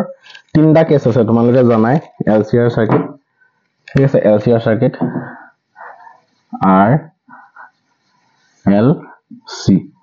এটো হৈছে আমাৰ সিৰিজ এলসিআৰ সাৰ্কিট তাৰ লগত এসি সোৰ্স এটা কানেকশন হৈ আছে আৰ এল সি তো প্ৰথম কেছটো কি হয় যেতিয়া এক্সএল গ্ৰেটাৰ দেন এক্সি হয় তেতিয়া হলে ফেজ ৰিলেশনটো কেনেকুৱা হয় হেতু সুধিছে এক্সএল গ্ৰেটাৰ দেন এক্সি হলে তোমাৰ ফেজ ৰিলেশনটো হ'ব এপিনে সোৱা এপিনে থাকিব আৰ ঠিক আছে আৰ থাকিব এপিনে থাকিব এক্সএল ওপৰ পিনে থাকিব এইটো গুটেটো এক্সএল দেখাই আছে এক্সএল বুজাই আছে এপিনে এক্সি বুজাই আছে যেহেতু এক্সএল আৰু এক্সি কি হয় দুইটা এক্স্যাক্টলি অপোজিটত আছে আৰু এই ক্ষেত্ৰত কি হৈছে এক্সএল গ্ৰেটাৰ দেন এক্সি গতিকে কাৰ ইফেক্টটো বেছিকৈ থাকিব এক্সএলৰ ইফেক্টটো বেছি থাকিব গতিকে ইহত দুটা ৰিজাল্টেন্টটো কি হ'ব এপিনে থাকিব যেহেতু এক্সএল গ্ৰেটাৰ দেন এক্সি গতিকে এই পাৰ্টটোৱে কি বুজাব এক্সএল মাইনাস এক্সি বুজাব এই পাৰ্টটোৱে গতিকে আমি ৰিজাল্টেন্ট কাৰ মাজত ৰাখিব লাগিব এক্সএল মাইনাস এক্সি আৰু আৰ ৰ মাজত গতিকে ৰিজাল্টেন্টটো কি হ'ব জেড যাক আমি কি বুলি কওঁ ইম্পিডেন্স বুলি কওঁ সো জেডৰ মানটো আমি ক্যালকুলেট কৰিলে ইয়াৰ পৰা কি পাম r square plus xl minus xc whole square ইয়াৰ পৰা আমি যদি tan phi উলিয়াও tan phi ইকুৱেল টু কি হ'ব পাৰপেন্ডিকুলাৰ বাই বেস পাৰপেন্ডিকুলাৰ মানে এটো মানে কি হয় xl মাইনাস xc ডিভাইডেড বাই কি হয় r হয় বুজি পালানে এটো কেতিয়া হ'ব যেতিয়া এলসিআর সার্কিটত xl গ্ৰেটাৰ দেন xc হয় তেতিয়া তোমাৰ ফেজৰ ডায়াগ্ৰামটো এনেকুৱা হ'ব এপিনে r থাকিব ওপৰৰ পিনে xl ঠিক আছে কাৰেন্টতকে ভোল্টেজটো আগবাঢ়ি থাকিব তাৰপিছত তোমাৰ xc হলে তলফালে থাকিব গ্ৰাফটো ঠিক আছে আৰু যেটো xl গ্ৰেটাৰ দেন xc হয় গতিকে এই দুটা সাবট্ৰেকশন যদি কৰো যদি মাইনাস কৰো তেতিয়া হলে ৰিজাল্টেন্টটো কি হ'ব xl মাইনাস xc আৰু এটো ওপৰৰ পিনে থাকিব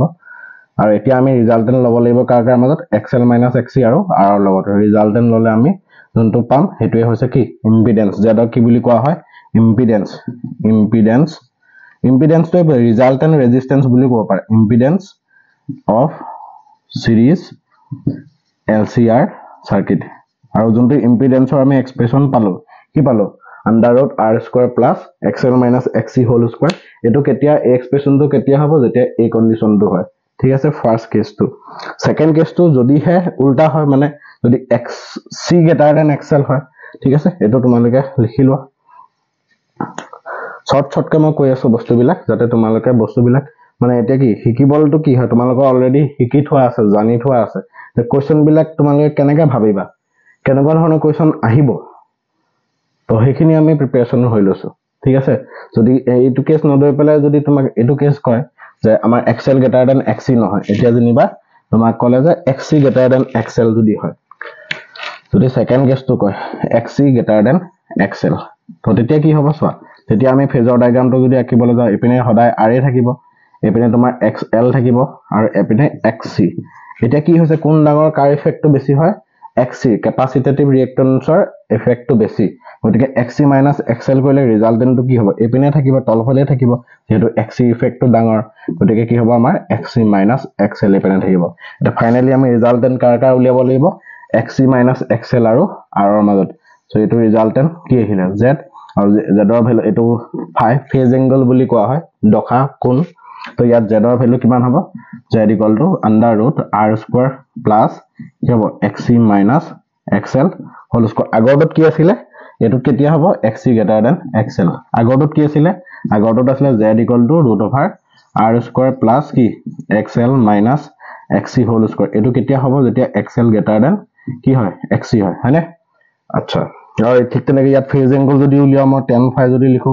tan phi কিমান হ'ব tan phi পারপেন্ডিকুলার বাই বেস একেই গতিকে XC - XL ডিভাইডেড বাই বেস মানে কি R ঠিক আছে এই দুটা কেস জেনারেল কেস দুটা LCR সাৰ্কিটৰ জেনাৰেল কেস দুটা যেতিয়া XL > XC হয় আৰু XC > XL হয় তেতিয়া সেই জেনারেল কেস দুটা এটো থার্ড যোনটো কেস হয় থার্ড কেসটো আটাইতকৈ ইম্পর্টেন্ট কেস থার্ড কেসটো কি বুলি কয় তোমালোকে জানাই কি বুলি কয় ৰেজোনেন্স কেস বুলি কোৱা হয় গতিকে সেই ৰেজোনেন্স কেস গিটা আমি ডিসকাস কৰিম ৰেজোনেন্স কেসটো কি হয় লিখিলা ওকে তো ৰেজোনেন্স কেসটো চাবা থাৰ্ড কেসটো এটো মই সেপাৰেট কে কোৱেশ্চন দিছো হোৱাট ইজ ৰেজোনেন্স বুলি কোৱেশ্চনটো আছে যে what is resonance find da resonance frequency resonance মানে কি হয় যেতিয়া তোমাৰ সিৰিজ LCR সাৰ্কিটত যেতিয়া XL = XC হয় যেতিয়া ক্যাপাসিটেটিভ ৰিয়েক্টেন্স ইন্ডাকটিভ ৰিয়েক্টেন্স হয় তেতিয়া তোমাৰ কি হ'ব এই ৰেজোনেন্স বুলি কোৱা হয় এই কন্ডিশনটো কন্ডিশন ফৰ ৰেজোনেন্স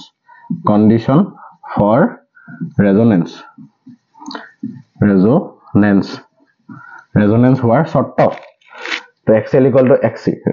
মানে কি বুলি কয় natural frequency is equal to supplied frequency natural frequency equal to supplied frequency তেতিয়া তাক কি বুলি কয় ৰেজোনেন্স আৰু এই অৱস্থাত XL = XC হয় ইয়াৰ পৰা ৰেজোনেন্স ফ্রিকোয়েন্সিটো কেনেকৈ উলিয়াবা XL মানে কি হয় ওমেগা L ওমেগা নট বুলি কৈছো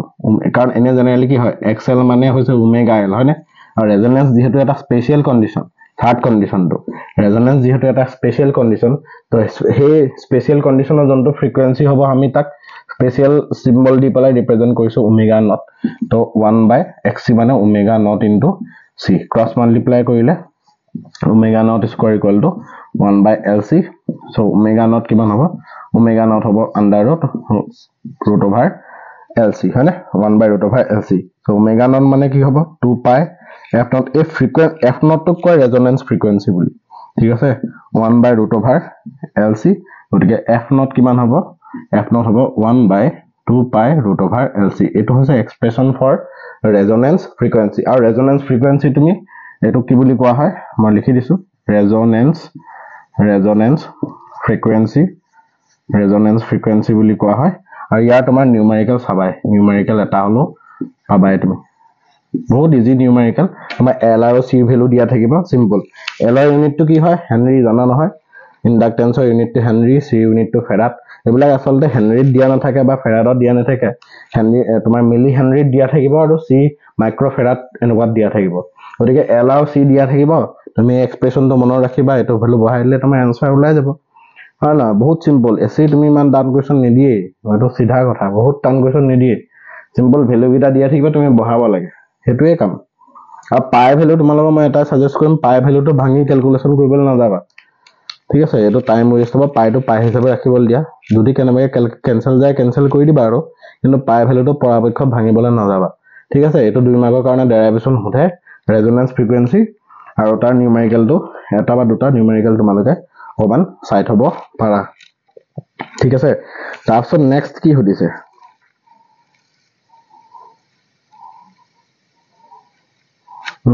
এটা নেক্সট আহিলে বহুত ইম্পৰ্টেন্ট টপিক এটা হেতু হৈছে পাৱাৰ এভাৰেজ পাৱাৰ আৰু পাৱাৰ ফেক্টৰ তাৰ পৰা কেটামান ইম্পৰ্টেন্ট কোৱেশ্চন আমি ডিসকাস কৰিম ঠিক আছে এতিয়া চোৱা নেক্সট আমাৰ এভাৰেজ পাৱাৰ হেতু হদিছে এভাৰেজ পাৱাৰৰ এক্সপ্ৰেছনটো হদিছে আৰু তাৰ পৰা আমাৰ পাৱাৰ ফেক্টৰ টাৰ্মটো মেনশন কৰিবলৈ কৈছে সো আমি কি জানো এতিয়া কি দেখিলো যে আমাৰ যিকোনো ধৰণৰ circuit pure circuit guitar হলনি pure সাৰ্কিটৰ মানে আৰৰ হলনি বাকি যিমান গিটা সার্কিট আমি দেখিলো LCR সার্কিটে হক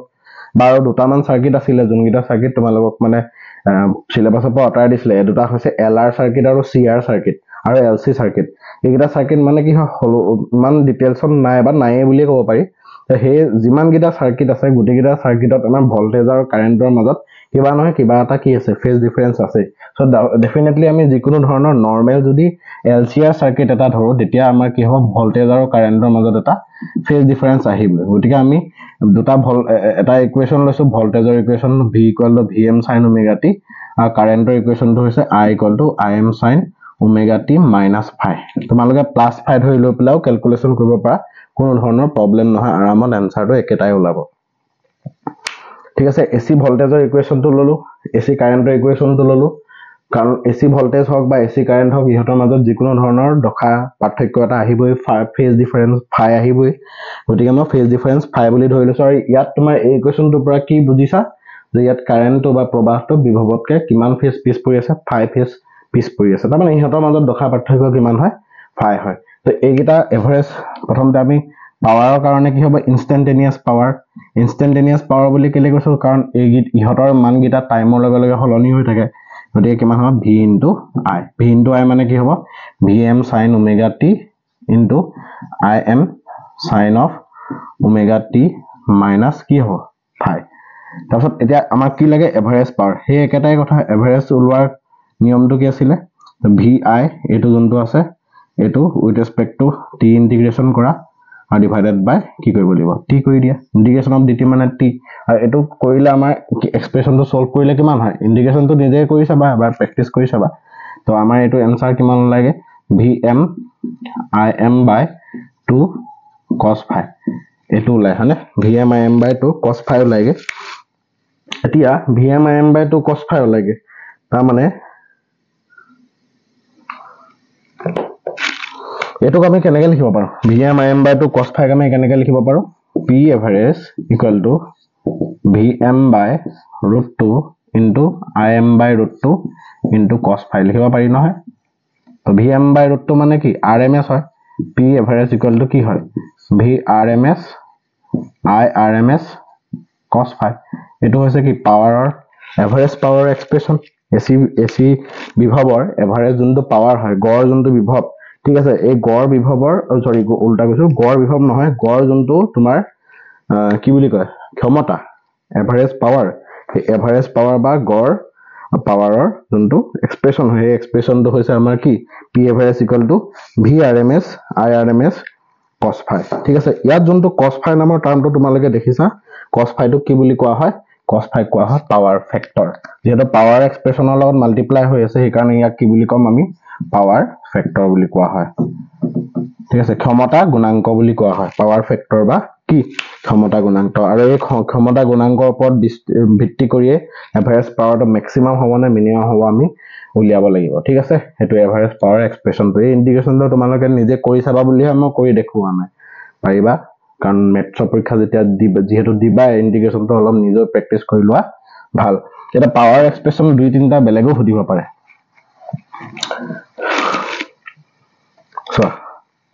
তো P average equal to V RMS তো আমি ohms law যদি এপ্লাই কৰো I RMS into Z টো কি বুলি কোৱা হয় ইম্পিডেন্স বুলি কোৱা ঠিক আছে LCR সাৰ্কিটত আমি R অকল R নাথাকে নহয় LCR সাৰ্কিটত কোন থাকে বা AC সাৰ্কিটত কোন থাকে R ও থাকে L ও থাকে C ও থাকে গতিকে তিনটাৰ কম্বাইন ইফেক্টিভ ৰেজিস্ট্যান্স টোক আমি কি বুলি কও ইম্পিডেন্স বুলি কও গতিকে R ৰ জায়গাত কোন আহিব Z V = RI গতিকে R ৰ জায়গাত কোন আহিলে Z আহিলে ইনটু কি হয় I RMS cos phi গতিকে আমাৰ আৰু এটা এক্সপ্ৰেশন কি ওলালে average power I RMS square Z cos phi হয় না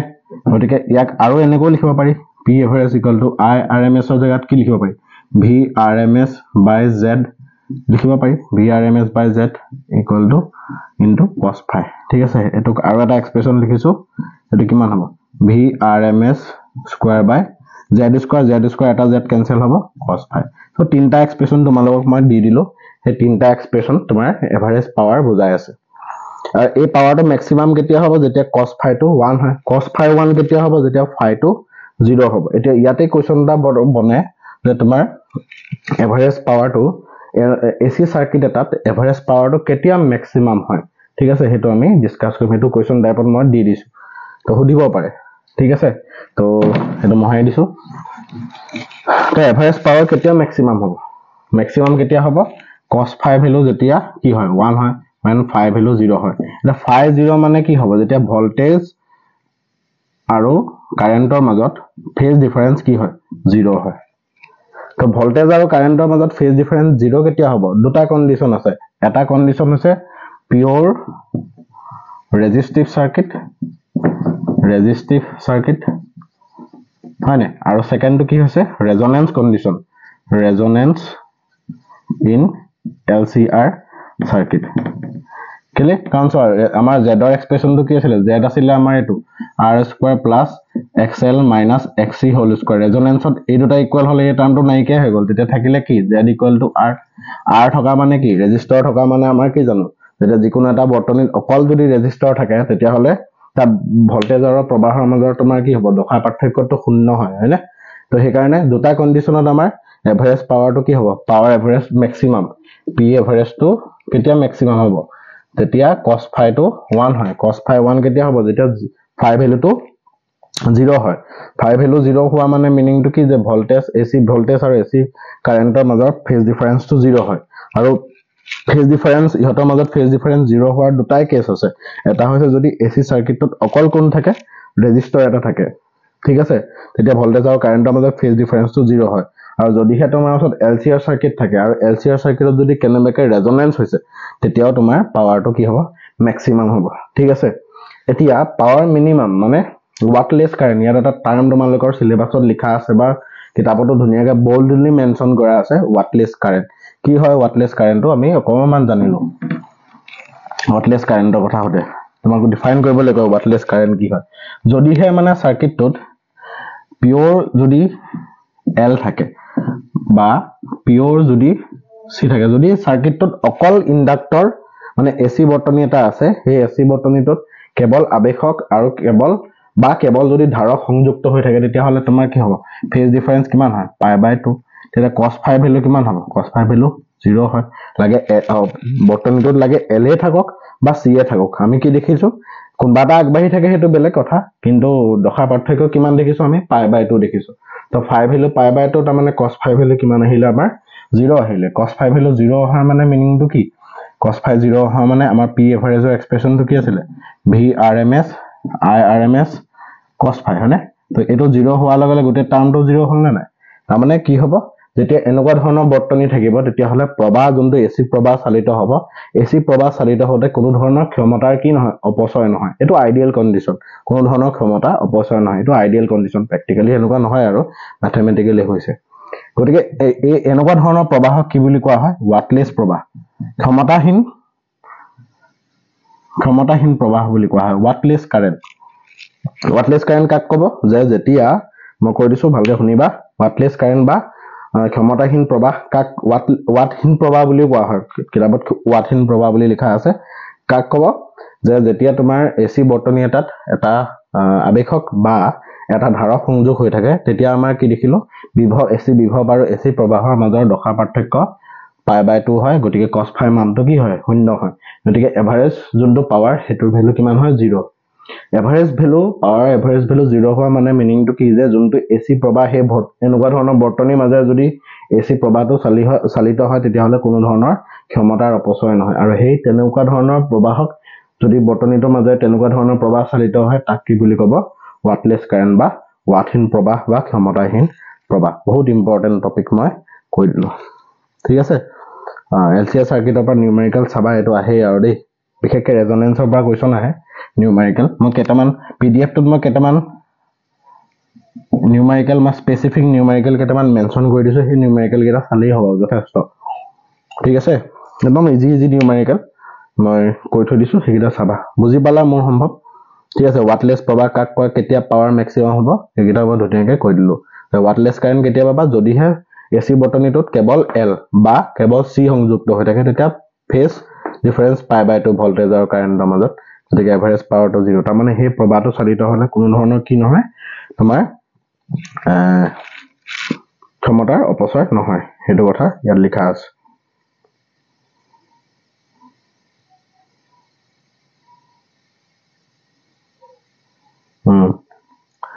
তাৰপিছত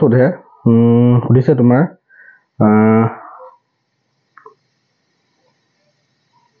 ট্ৰান্সফৰ্মাৰ এটা কোৱেশ্চন আছে ট্ৰান্সফৰ্মাৰ পাৰ্টটো কোৱেশ্চনটো চাবা দেই ট্ৰান্সফৰ্মাৰ সেকশনটোত আমি সোমাবলৈ চেষ্টা কৰিছো ট্ৰান্সফৰ্মাৰ কি হয় তো মই কি কৈছিলো এই ট্ৰান্সফৰ্মাৰ সেকশনটো আমাৰ টপিকটো আছে হেতু মই ডিসকাস কৰি দিছো ট্ৰান্সফৰ্মাৰৰ পৰা তোমাৰ কি সুধিব পাৰে কোৱেশ্চন টাইপত মই বনোৱা আছে ট্ৰান্সফৰ্মাৰ কি হয় ট্ৰান্সফৰ্মাৰটোৱে কোনো ধৰণৰ কি নকৰে ইলেক্ট্ৰিসিটি প্ৰডিউস নকৰে ই হাই ভোল্টেজ টু লো কৰে বা কেতিয়াবা লো ভোল্টেজ টু হাই কৰে তো প্ৰথমতে কোনটো প্ৰিন্সিপল ওয়াৰ্কিং কাৰ্যনীতি কি হয় ইন মিউচুয়াল ইন্ডাক্টেন্স ঠিক আছে মিউচুয়াল ইন্ডাক্টেন্স সেই নীতিটো ফলো কৰে প্ৰত্যাৱশ্যক ঠিক আছে মানে কি হয় দুটা কয়েল থাকিব প্ৰাইমাৰী আৰু সেকেন্ডাৰী কয়েল মুখ্য কুণ্ডলী আৰু গৌণ কুণ্ডলী দুটা টাইপৰ কয়েল থাকে মিউচুয়াল ইন্ডাক্টেন্স ফেনোমেনাটো ফলো কৰে আৰু ইয়াৰ টাইপ কেটা আছে জানা তোমালোকে স্টেপ আপ আৰু এটা কি হৈছে স্টেপ ডাউন ঠিক আছে স্টেপ আপ আৰু স্টেপ ডাউন ট্ৰান্সফৰ্মাৰ দুটা ধৰণৰ ট্ৰান্সফৰ্মাৰ থাকে আৰু স্টেপ আপক ঊৰ্ধ্বক ট্ৰান্সফৰ্মাৰ বুলি কোৱা হয় আৰু স্টেপ ডাউনক হ্ৰাসক বুলি কোৱা হয় স্টেপ আপ আৰু স্টেপ ডাউন কেনেকৈ তুমি ডিস্টিংগুইশ কৰিবা মানে বিচাৰি উলিয়াবা যদি তোমাৰ NS greater than NP তাৰ মানে গৌণ কুণ্ডলীত যদি পাকৰ সংখ্যা বেছি থাকে মুখ্য কুণ্ডলীতকৈ সেকেন্ডাৰী কয়েলত যদি পাকৰ সংখ্যা বেছি থাকে প্ৰাইমাৰী কয়েলতকৈ তেতিয়া হলে স্টেপ আপ আৰু স্টেপ ডাউনত তাৰ উল্টাটো হ'ব NP greater than NS প্ৰাইমাৰীত বেছি থাকিব সেকেন্ডাৰীতকৈ ভোল্টেজৰ হিচাপত তোমাৰ নাম্বাৰ অফ টাৰ্নছ যত বেছি থাকিব তাত ভোল্টেজটো বেছি থাকিব তো VS greater than VP হলে স্টেপ আপ ট্ৰান্সফৰ্মাৰ আৰু VP greater than VS হলে স্টেপ ডাউন ট্ৰান্সফৰ্মাৰ আৰু যত ভোল্টেজ বেছি হয় তাত কি হ'ব কাৰেন্টটো কম হ'ব তো গতিকে IS less than IP হ'ব আৰু ইয়াত P less than IS হ'ব স্টেপ ডাউনত প্ৰাইমাৰী তোমাৰ কি হয় কাৰেন্টটো কম হয় আৰু স্টেপ আপত তোমাৰ সেকেন্ডাৰীত অলপ কাৰেন্টটো কম হয় ঠিক আছে এইকেইটা কন্ডিশন কেইটা মনত ৰাখিবা আমাৰ ট্ৰান্সফৰ্মাৰ পাৰ্টত ট্ৰান্সফৰ্মাৰ কোনটো নীতি মানি চলে তাৰ অকমান ডেসক্ৰিপচনটো লিখিবলৈ আহে দুটা কইল থাকিব primary secondary step up step down দুটা টাইপ কেনেকৈ তুমি ভাগ কৰিবা ঠিক আছে এটো ট্ৰান্সফৰ্মাৰ পাৰ্ট এটা ট্ৰান্সফৰ্মাৰ আটাইতকৈ ইম্পৰ্টেন্ট বস্তু কিটা হৈছে কি ৰেশিওটো ঠিক আছে ট্ৰান্সফৰ্মাৰ ৰেশিওটো তুমি কেনেকৈ উলিয়াবা এটা যদি ডায়াগ্ৰামত মই ট্ৰান্সফৰ্মাৰটো আঁকিবলৈ বিচাৰো তেতিয়া কি হ'ব যদি স্টেপ আপ আঁকিবলৈ বিচাৰো স্টেপ আপ ট্ৰান্সফৰ্মাৰ কি বেছি বুলি কৈছো সেকেন্ডাৰীত আমাৰ টাৰ্নছটো বেছি সো প্ৰাইমাৰীত কম থাকিব ঠিক আছে এটো সেকেন্ডাৰী কইল ঠিক আছে সেকেন্ডাৰীত নাম্বাৰ অফ টাৰ্নছ বেছি গতিকে এটো কি হ'ব স্টেপ আপ স্টেপ ডাউন ইয়াত কম থাকিব ইয়াত বেছি থাকিব এতিয়া ট্ৰান্সফৰ্মাৰৰ ৰেশিওটো কি হ'ব VS/VP = NS/NP এটো হৈছে ট্ৰান্সফৰ্মাৰৰ ৰেশিও বা ট্ৰান্সফৰ্মাৰ অনুপাত আইডিয়াল ট্ৰান্সফৰ্মাৰৰ ক্ষেত্ৰত কি হ'ব পাৱাৰ ইনপুট = পাৱাৰ আউটপুট কোনো ধৰণৰ পাৱাৰ লছ নহয় গতিকে VP/IP মানে পাৱাৰ ইনপুট VS/IS মানে পাৱাৰ আউটপুট গতিকে কি হ'ব VP/VS = IS/IP এই যোনটো ৰেশিও হয় এটো transformer ratio for an ideal transformer আদৰ্শ এটা ট্ৰান্সফৰ্মাৰ ক্ষেত্ৰত ট্ৰান্সফৰ্মাৰটো ইংৰাজী ৰূপান্তৰক বুলি কোৱা হয় গতিকে আইডিয়াল ট্ৰান্সফৰ্মাৰ বা আদৰ্শ ৰূপান্তৰকৰ ক্ষেত্ৰত তোমাৰ এইটো ৰেশিওটো এটো হ'ব ঠিক আছে তাৰপিছত মেইন বস্তু কি হয় ট্ৰান্সফৰ্মাৰৰ লস বিলাক উঠে আৰু লস বিলাক কেনেকৈ আমি মিনিমাইজ কৰিব পাৰো ট্ৰান্সফৰ্মাৰ লস বিলাক কি আছিল প্ৰথম লসটো কি আছিল ফ্লাক্স লিকেজটো কিলে হয় আমাৰ প্ৰাইমাৰী আৰু সেকেন্ডাৰী মাজৰ যোনটো গ্যাপ থাকে সেই গ্যাপটো কাৰণে সেই ফ্লাক্স লিকেজটো হয় চুম্বকীয় ফ্লাক্সৰ কিছুমান যিমানখিনি প্ৰাইমাৰীত চুম্বকীয় ফ্লাক্সৰ সৃষ্টি হয় সেকেন্ডাৰীত গৈ নাপায়গে এই গ্যাপটোৰ কাৰণে গতিকে সেই গ্যাপটো আমি কমাবলৈ হলে কি কৰিব লাগিব প্ৰাইমাৰী আৰু সেকেন্ডাৰী দুইটাকে ওভাৰলেপ কৰিব লাগিব আৰু সফট আইৰন কোৰ আমি ব্যৱহাৰ কৰিম সেকেন্ড এটো হৈছে মিনিমাইজ কৰাৰ মানে প্ৰসেসটো আৰু নেক্সট কি আছে ৰেজিস্ট্যান্স ইন ওয়াইন্ডিং কিতাপত আছে বাৰু ৰেজিস্ট্যান্স ইন ওয়াইন্ডিং এইটা চাবা এইটা পৰীক্ষাত আহি থাকে খুব ৰেজিস্ট্যান্স ইন ওয়াইন্ডিং তা কপাৰ লস বুলি কোৱা হয় মানে এই ট্ৰান্সফৰ্মাৰ বিলাক যে বনোৱা হয় তাত কি হ'ব মেটালিক ওয়্যাৰ বা কপাৰ ওয়্যাৰ দি পেলাই পকাই থোৱা হয় গতিকে হিয়তৰ ৰেজিস্ট্যান্স থাকে গতিকে ৰেজিস্ট্যান্স থাকিলে যেতিয়া কাৰেন্ট ফ্লো হ'ব হিটিং ইফেক্ট প্ৰডিউস হ'ব গতিকে এই লসটো কমাবৰ কাৰণে যত কাৰেন্টটো বেছি হয় যোনটো কইলত কাৰেন্টটো বেছি হেতু সাইডে তুমি হকট ওয়্যাৰ ইউজ কৰিবা হকট ওয়্যাৰ ইউজ কৰিলে ঠিক ওয়্যাৰ ইউজ কৰিব লাগিব হকট ওয়্যাৰ ইউজ কৰিলে কি হ'ব এৰিয়াটো বেছি হ'ব ৰেজিস্ট্যান্স কমি যাব ৰেজিস্ট্যান্স কমিলে হিটিং ইফেক্টটো কম হ'ব পাৱাৰ লসটো কম হ'ব ঠিক আছে সো য'ত তোমাৰ হাই কাৰেন্ট য'ত হ'ব তাত আমি কি কৰিম যোনটো কইলত কাৰেন্টটো বেছিকে ফ্লো হ'ব তাত আমি কি ইউজ কৰিম ঠিক ওয়্যাৰ ইউজ কৰিম বুজি পাইছা তো তেতিয়াহ'লে ষ্টেপ আপত আমি কোড ইউজ কৰিম ষ্টেপ আপত আমাৰ কোড কাৰেন্টটো বেছি হয় প্ৰাইমেৰীত কাৰেন্টটো বেছি হয় সো প্ৰাইমেৰীত আমি কি ইউজ কৰিম ঠিক ওয়্যাৰ ইউজ কৰিম আৰু ষ্টেপ ডাউনত কি কোড ইউজ কৰিম সেকেন্ডাৰী ঠিক ওয়্যাৰ বিলাক ইউজ কৰিম ঠিক আছে থাৰ্ড লছটো কি বুলি কৈছে এডি কাৰেন্ট লছ এডি কাৰেন্টৰ যোনটো লছ হয় এডি কাৰেন্ট লছটো কেলে হয় কাৰণ এডি কাৰেন্ট মানে কি হয় যেতিয়া ট্ৰান্সফৰ্মাৰ যোনটো কোৰ বা ট্ৰান্সফৰ্মাৰ যোনটো মজ্জা বা গহ্বৰ বুলি কয় তাত তোমাৰ কি হ'ব কিছুমান ইনডিউস কাৰেন্টৰ সৃষ্টি হয় ফ্লাক্সৰ পৰিৱৰ্তনৰ বাবে ইনডিউস কাৰেন্টৰ সৃষ্টি হয় আৰু যিটোৱে হিট কইলটো কি কৰিব পাৰে বা কোৰটো হিট আপ কৰি দিব পাৰে গৰম কৰি দিব পাৰে হিট প্ৰডিউস কৰে যাৰ কাৰণে সেই হিটখিনি কি হয় এনাৰ্জি লছে বুজাব সেইটো মিনিমাইজ কৰিবৰ কাৰণে কি কৰিব লাগিব আমাৰ যোনটো ট্ৰান্সফৰ্মাৰ কোৰ আছে তাত আমি ওপৰত ইনসুলেটেড লেমিনেশন কৰি দিব লাগিব ঠিক আছে ইনসুলেটেড লেমিনেশন কৰি দিলে আমাৰ কি হ'ব এই এডি কাৰেন্ট লছটো নহয় এইটা লছ আছে আৰু এটা আছে হিস্টেৰেসিস লছ ঠিক আছে আৰু এটা আছে হিস্টেৰেসিস লছ বুলি এটা আছে হিস্টেৰেসিস লছটো কেলে হয় যে আমাৰ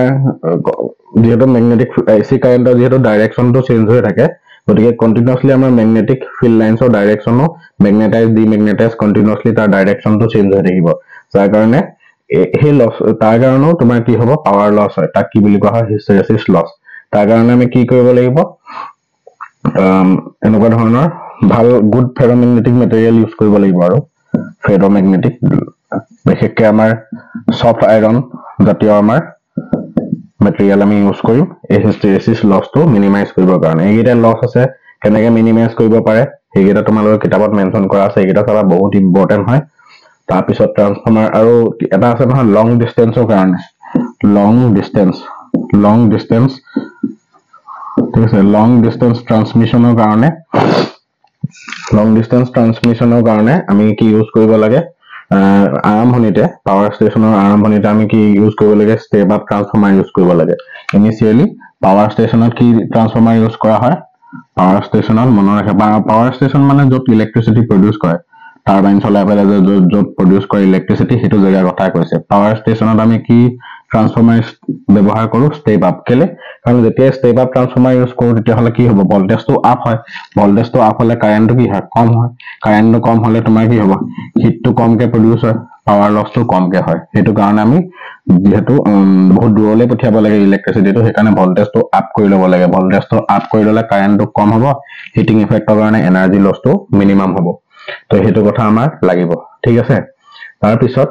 ট্ৰান্সফৰ্মাৰ পৰা আৰু কি আহিলে কৈছো ট্ৰান্সফৰ্মাৰ পৰা নিউমেৰিকেল আহে দেই মই নিউমেৰিকেল এটা তোমালোকক কৈ দিছো বাৰু এইখিনি কথা তোমালোকে লিখি ল'বা নিউমেৰিকেল এটা তোমালোকক চাই মেলি দিছো বাৰু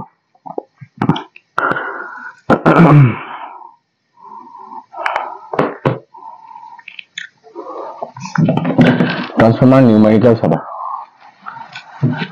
এটা সিম্পল নিউমেৰিকেল এটা মই তোমালোকক দি দিছো আৰু দুটা নিউমেৰিকেল আছে মই টেলিগ্ৰামত তোমালোকক দি দিম তোমালোকে এটা প্ৰেক্টিস কৰি চাবা এটা ট্ৰান্সফৰ্মাৰ এটা দিয়া আছে ট্ৰান্সফৰ্মাৰটো কি ক'ব লাগে তাত ইয়াত এটা বস্তু কোৱা আছে যে প্ৰাইমেৰী কইলত নাম্বাৰ অফ টাৰ্নছ মই গোটেই কোৱেশ্চনটো লিখি দিয়া নাই নাম্বাৰ অফ টাৰ্নছ 500 আছে সেকেন্ডাৰী কইলত নাম্বাৰ অফ টাৰ্নছ আছে তোমাৰ 3000 দিয়া আছে 3000 দিয়া আছে আৰু তোমাৰ প্ৰাইমেৰীত ভোল্টেজটো দিয়া আছে 240 ভোল্ট আৰু তোমাক সোধে সেকেন্ডাৰীত ভোল্টেজটো কিমান হয় ঠিক আছে তেতিয়াহ'লে তুমি কি কৰিব লাগিব এটা আইডিয়াল ট্ৰান্সফৰ্মাৰ বুলি ধৰি ল'বলৈ কৈছে গতিকে তুমি ট্ৰান্সফৰ্মাৰ আমাৰ ৰেশিওটো কি আছিল VS/VP =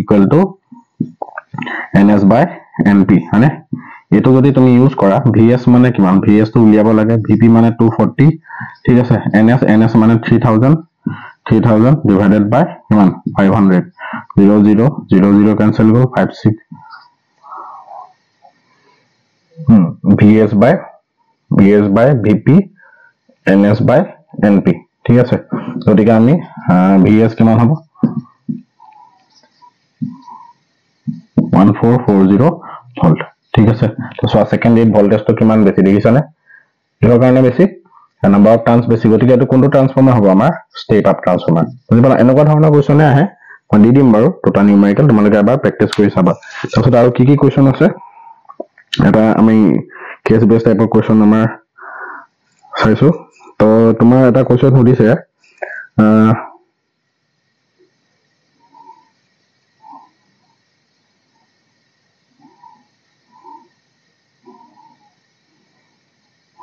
এটা কৈছে for circuits used for transporting electric power a low power factor implies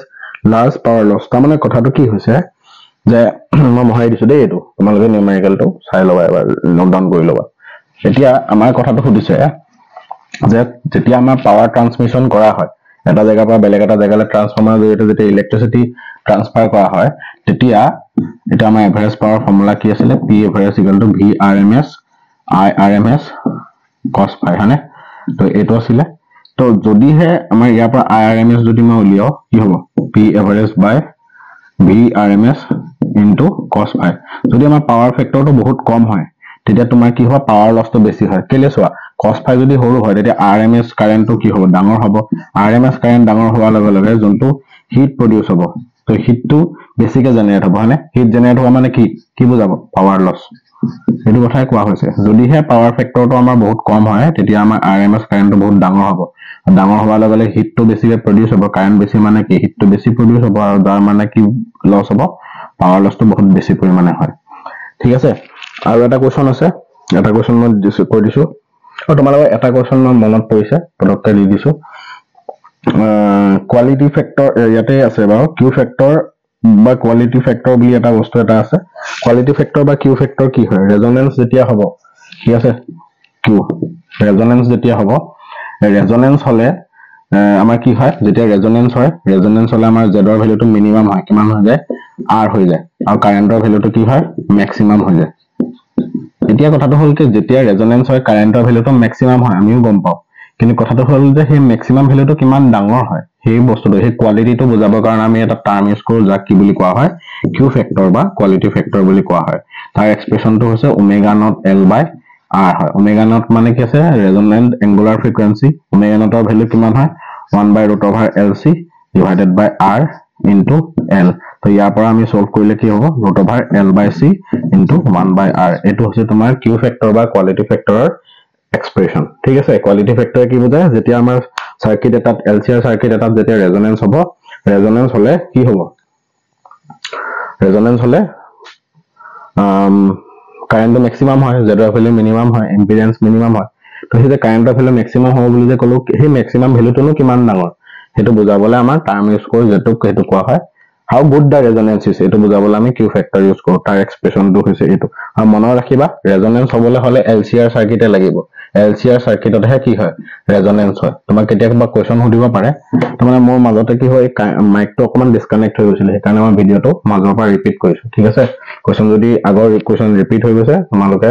হেতু স্কিপ কৰি লব পাৰিবা ঠিক আছে মোৰ মাজতে ডিসকানেক্ট হৈ গৈছিল মাইকটো তো এতিয়া কি হৈছে যদি তোমাক মই এটা কোৱেশ্চন সুধিছো can we have resonance এটো কোৱেশ্চনটো লিখি লবা দেই মই যদি ৰিপিটও কৰিছো কোৱেশ্চনটো তোমালোকে হেতু নধৰিবা স্কিপ কৰি দিবা যদি কোৱেশ্চনটো পাইছা ঠিক আছে can we have a resonance in LR and CR circuit তেনে এনসারটো কি হ'ব এনসার আমাৰ এই এনসাৰটো হ'ব নো কেলে কাৰণ চোৱা ৰেজোনেন্স হ'বলৈ হলে আমাৰ কি হ'ব XL = XC হ'ব লাগিব মানে যদি ৰেজোনেন্স হ'বলৈ হলে XL = XC থাকিব লাগিব XL = XC হ'ব লাগিব যদি LR সার্কিট হয় LR সার্কিটত আমি তো XL পাম কিন্তু XC নাপাম CR সার্কিটত XC পাম কিন্তু XL নাপাম গটিকে ৰেজোনেন্স হ'বলৈ হলে এইগিটা সাৰ্কিট আমাৰ LR আৰু CR সাৰ্কিটত আমি ৰেজোনেন্স নাপাম ৰেজোনেন্স হ'বলৈ হলে অনলি আমাক কেনেকুৱা সাৰ্কিট লাগিব LCR সাৰ্কিট লাগিবই ঠিক আছে হেতু কথা তোমালোকে মনত ৰাখিবা এটো ইম্পৰ্টেন্ট কোৱেশ্চন এটা তোমালোকক দিলো ঠিক আছে আৰু এটা কোৱেশ্চন আমি লাষ্ট এটা কোৱেশ্চন ডিসকাস কৰো কোৱেশ্চনটোত এনেকুৱাকে আছে মই কোৱেশ্চনটো কৈ নিদু কোৱেশ্চনটোত আছে যে হেৰি এটা আমাৰ সিকিউৰিটি চেকিং বিলাক যে হয় তইলা এয়াৰপৰ্ট বিলাকত ৰেলৱে ষ্টেচন বিলাকত যে সিকিউৰিটি চেকিং বিলাক হয় সিকিউৰিটি চেকিং বিলাক হওতে আমাৰ কি হ'ব মানুহ পাৰ হৈ যাওতে এনেকৈ বক্স এটা লিখা থাকে ন এনেকৈ বক্স এটা থাকে তাৰ মাজেদি পাৰ হৈ গলে কি হ'ব টিটিট বুলি শব্দ এটা হয় হেতু মানে যে হয় হেতু মেটেল জাতীয় বস্তু আমি যদি আমাৰ লগত যায় তেতিয়া সেই মাত্ৰ মাতে কেলে হয় হেতু সোধে হেতু কোনটো প্ৰিন্সিপল মানি চলে হেতু সোধে তো আমাৰ এই যে এনেকুৱা ফ্ৰেম এটা থাকে সেই ফ্ৰেমটোৰ ভিতৰত যে আমি সোমাই যাও হেতু কি হয় এক প্ৰকাৰৰ কি হয় কয়েল মানে কি হয় ইন্ডাক্টৰ হ'ব তো ইন্ডাক্টৰ বুলি কোৱাৰ লগে লগে কি থাকিব XL ইন্ডাক্টিভ ৰিঅ্যাক্টেন্স থাকিব হয় না নহয় ইন্ডাক্টিভ ৰিঅ্যাক্টেন্স থাকিব আৰু লগতে ইয়াত কি থাকিব কেপাসিটৰ এটা কানেকচন হৈ থাকে আৰু ইয়াত গ্যালভানোমিটাৰ এটা কানেকচন হৈ থাকিব তোমাৰ আৰু লগতে এটা মানে ধৰি লোৱা এলাৰ্মটো বাজিবৰ কাৰণে এটা মাইক টাইপৰ এনেকে কানেকশ্যন হৈ থাকে ঠিক আছে তো প্ৰথম অৱস্থাত যেতিয়ালৈকে ইয়াৰ মাজেদি কোনো ধৰণৰ মেটেল জাতীয় বস্তু নাযায় তেতিয়া কি হ'ব আমাৰ ৰেজনেন্স হৈ থাকে ঠিক আছে এটা ম্যাক্সিমাম কাৰেন্ট ফ্লো হৈ থাকে যেতিয়া ইয়াৰ মাজেদি মেটেল জাতীয় বস্তু পাৰ হৈ যায় আমি জানো যে অলপ আগতে আমি পঢ়িছিলো যে মেটেল জাতীয় বা আমি আইৰন ৰডৰ কথাটো পঢ়া নাই জানো কইল এটাৰ ভিতৰত আইৰন ৰডডাল বহাই দিয়াৰ লগে লগে এলৰ মানটো বাঢ়ি যায় ঠিক তেনেকুৱাই যিকোনো ধৰণৰ মেটেল জাতীয় বস্তু যেতিয়া এই ফ্ৰেমটোৰ মাজেদি বা এই কইলটোৰ মাজেদি পাৰ হৈ যাব তেতিয়া কি হ'ব এলৰ মানটো বাঢ়ি যায় এলৰ মান বাঢ়ি যোৱাৰ লগে লগে এলৰ মানটো বাঢ়ি যাব এলৰ মান বাঢ়ি যোৱাৰ লগে লগে তেতিয়া কি হ'ব এক্সেল গ্ৰেটাৰ দেন এক্সি হ'ব তাৰমানে ৰেজনেন্সটো ব্ৰেক হৈ থাকিব তো ৰেজনেন্স ব্ৰেক হৈ যোৱাৰ লগে লগে কাৰেন্টটো কি হ'ব অলপ কমি আহিব কাৰেন্টটো কমি হোৱাৰ লগে লগে বা গ্যালভানোমিটাৰটোৰ ডিফ্লেকশন নোৱাৰ লগে লগে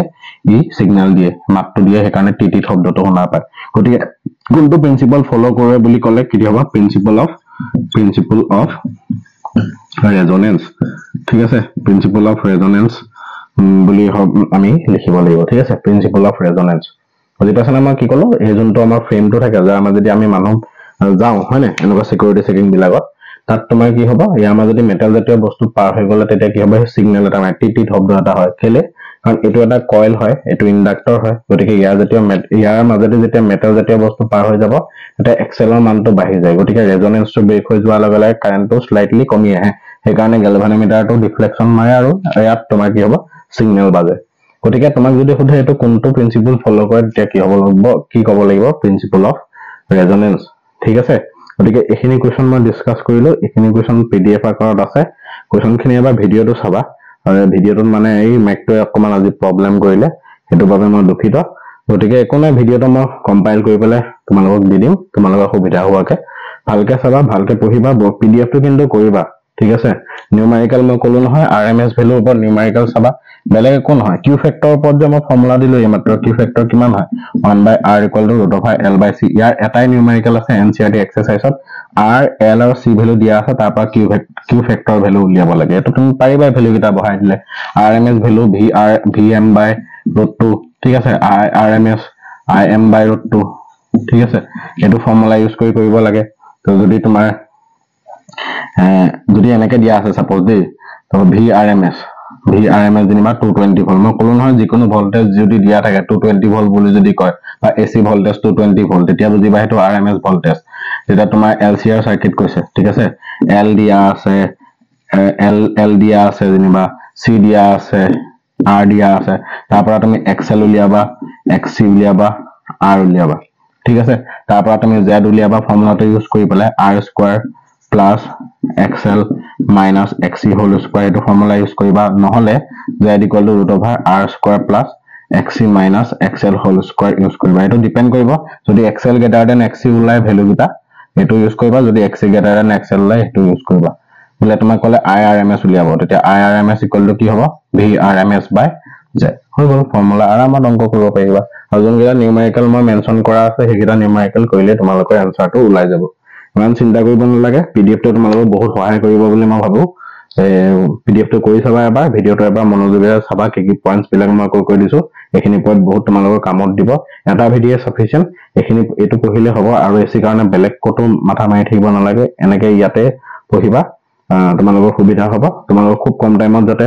আমাৰ বস্তুখিনি বহুতখিনি বস্তু কভাৰ কৰিব পৰা যায় আৰু এই ভিডিঅটো তোমালোকে পঢ়া টাইমত নাচাবা দিনৰ দুপৰীয়া ভাগত বা যোনটো টাইমত পঢ়িবলৈ মন নহয় হেতু জেগাতে হেতু অৱস্থাতে চাবা শুনি কিছুমান বস্তু শিকিব পাৰিবা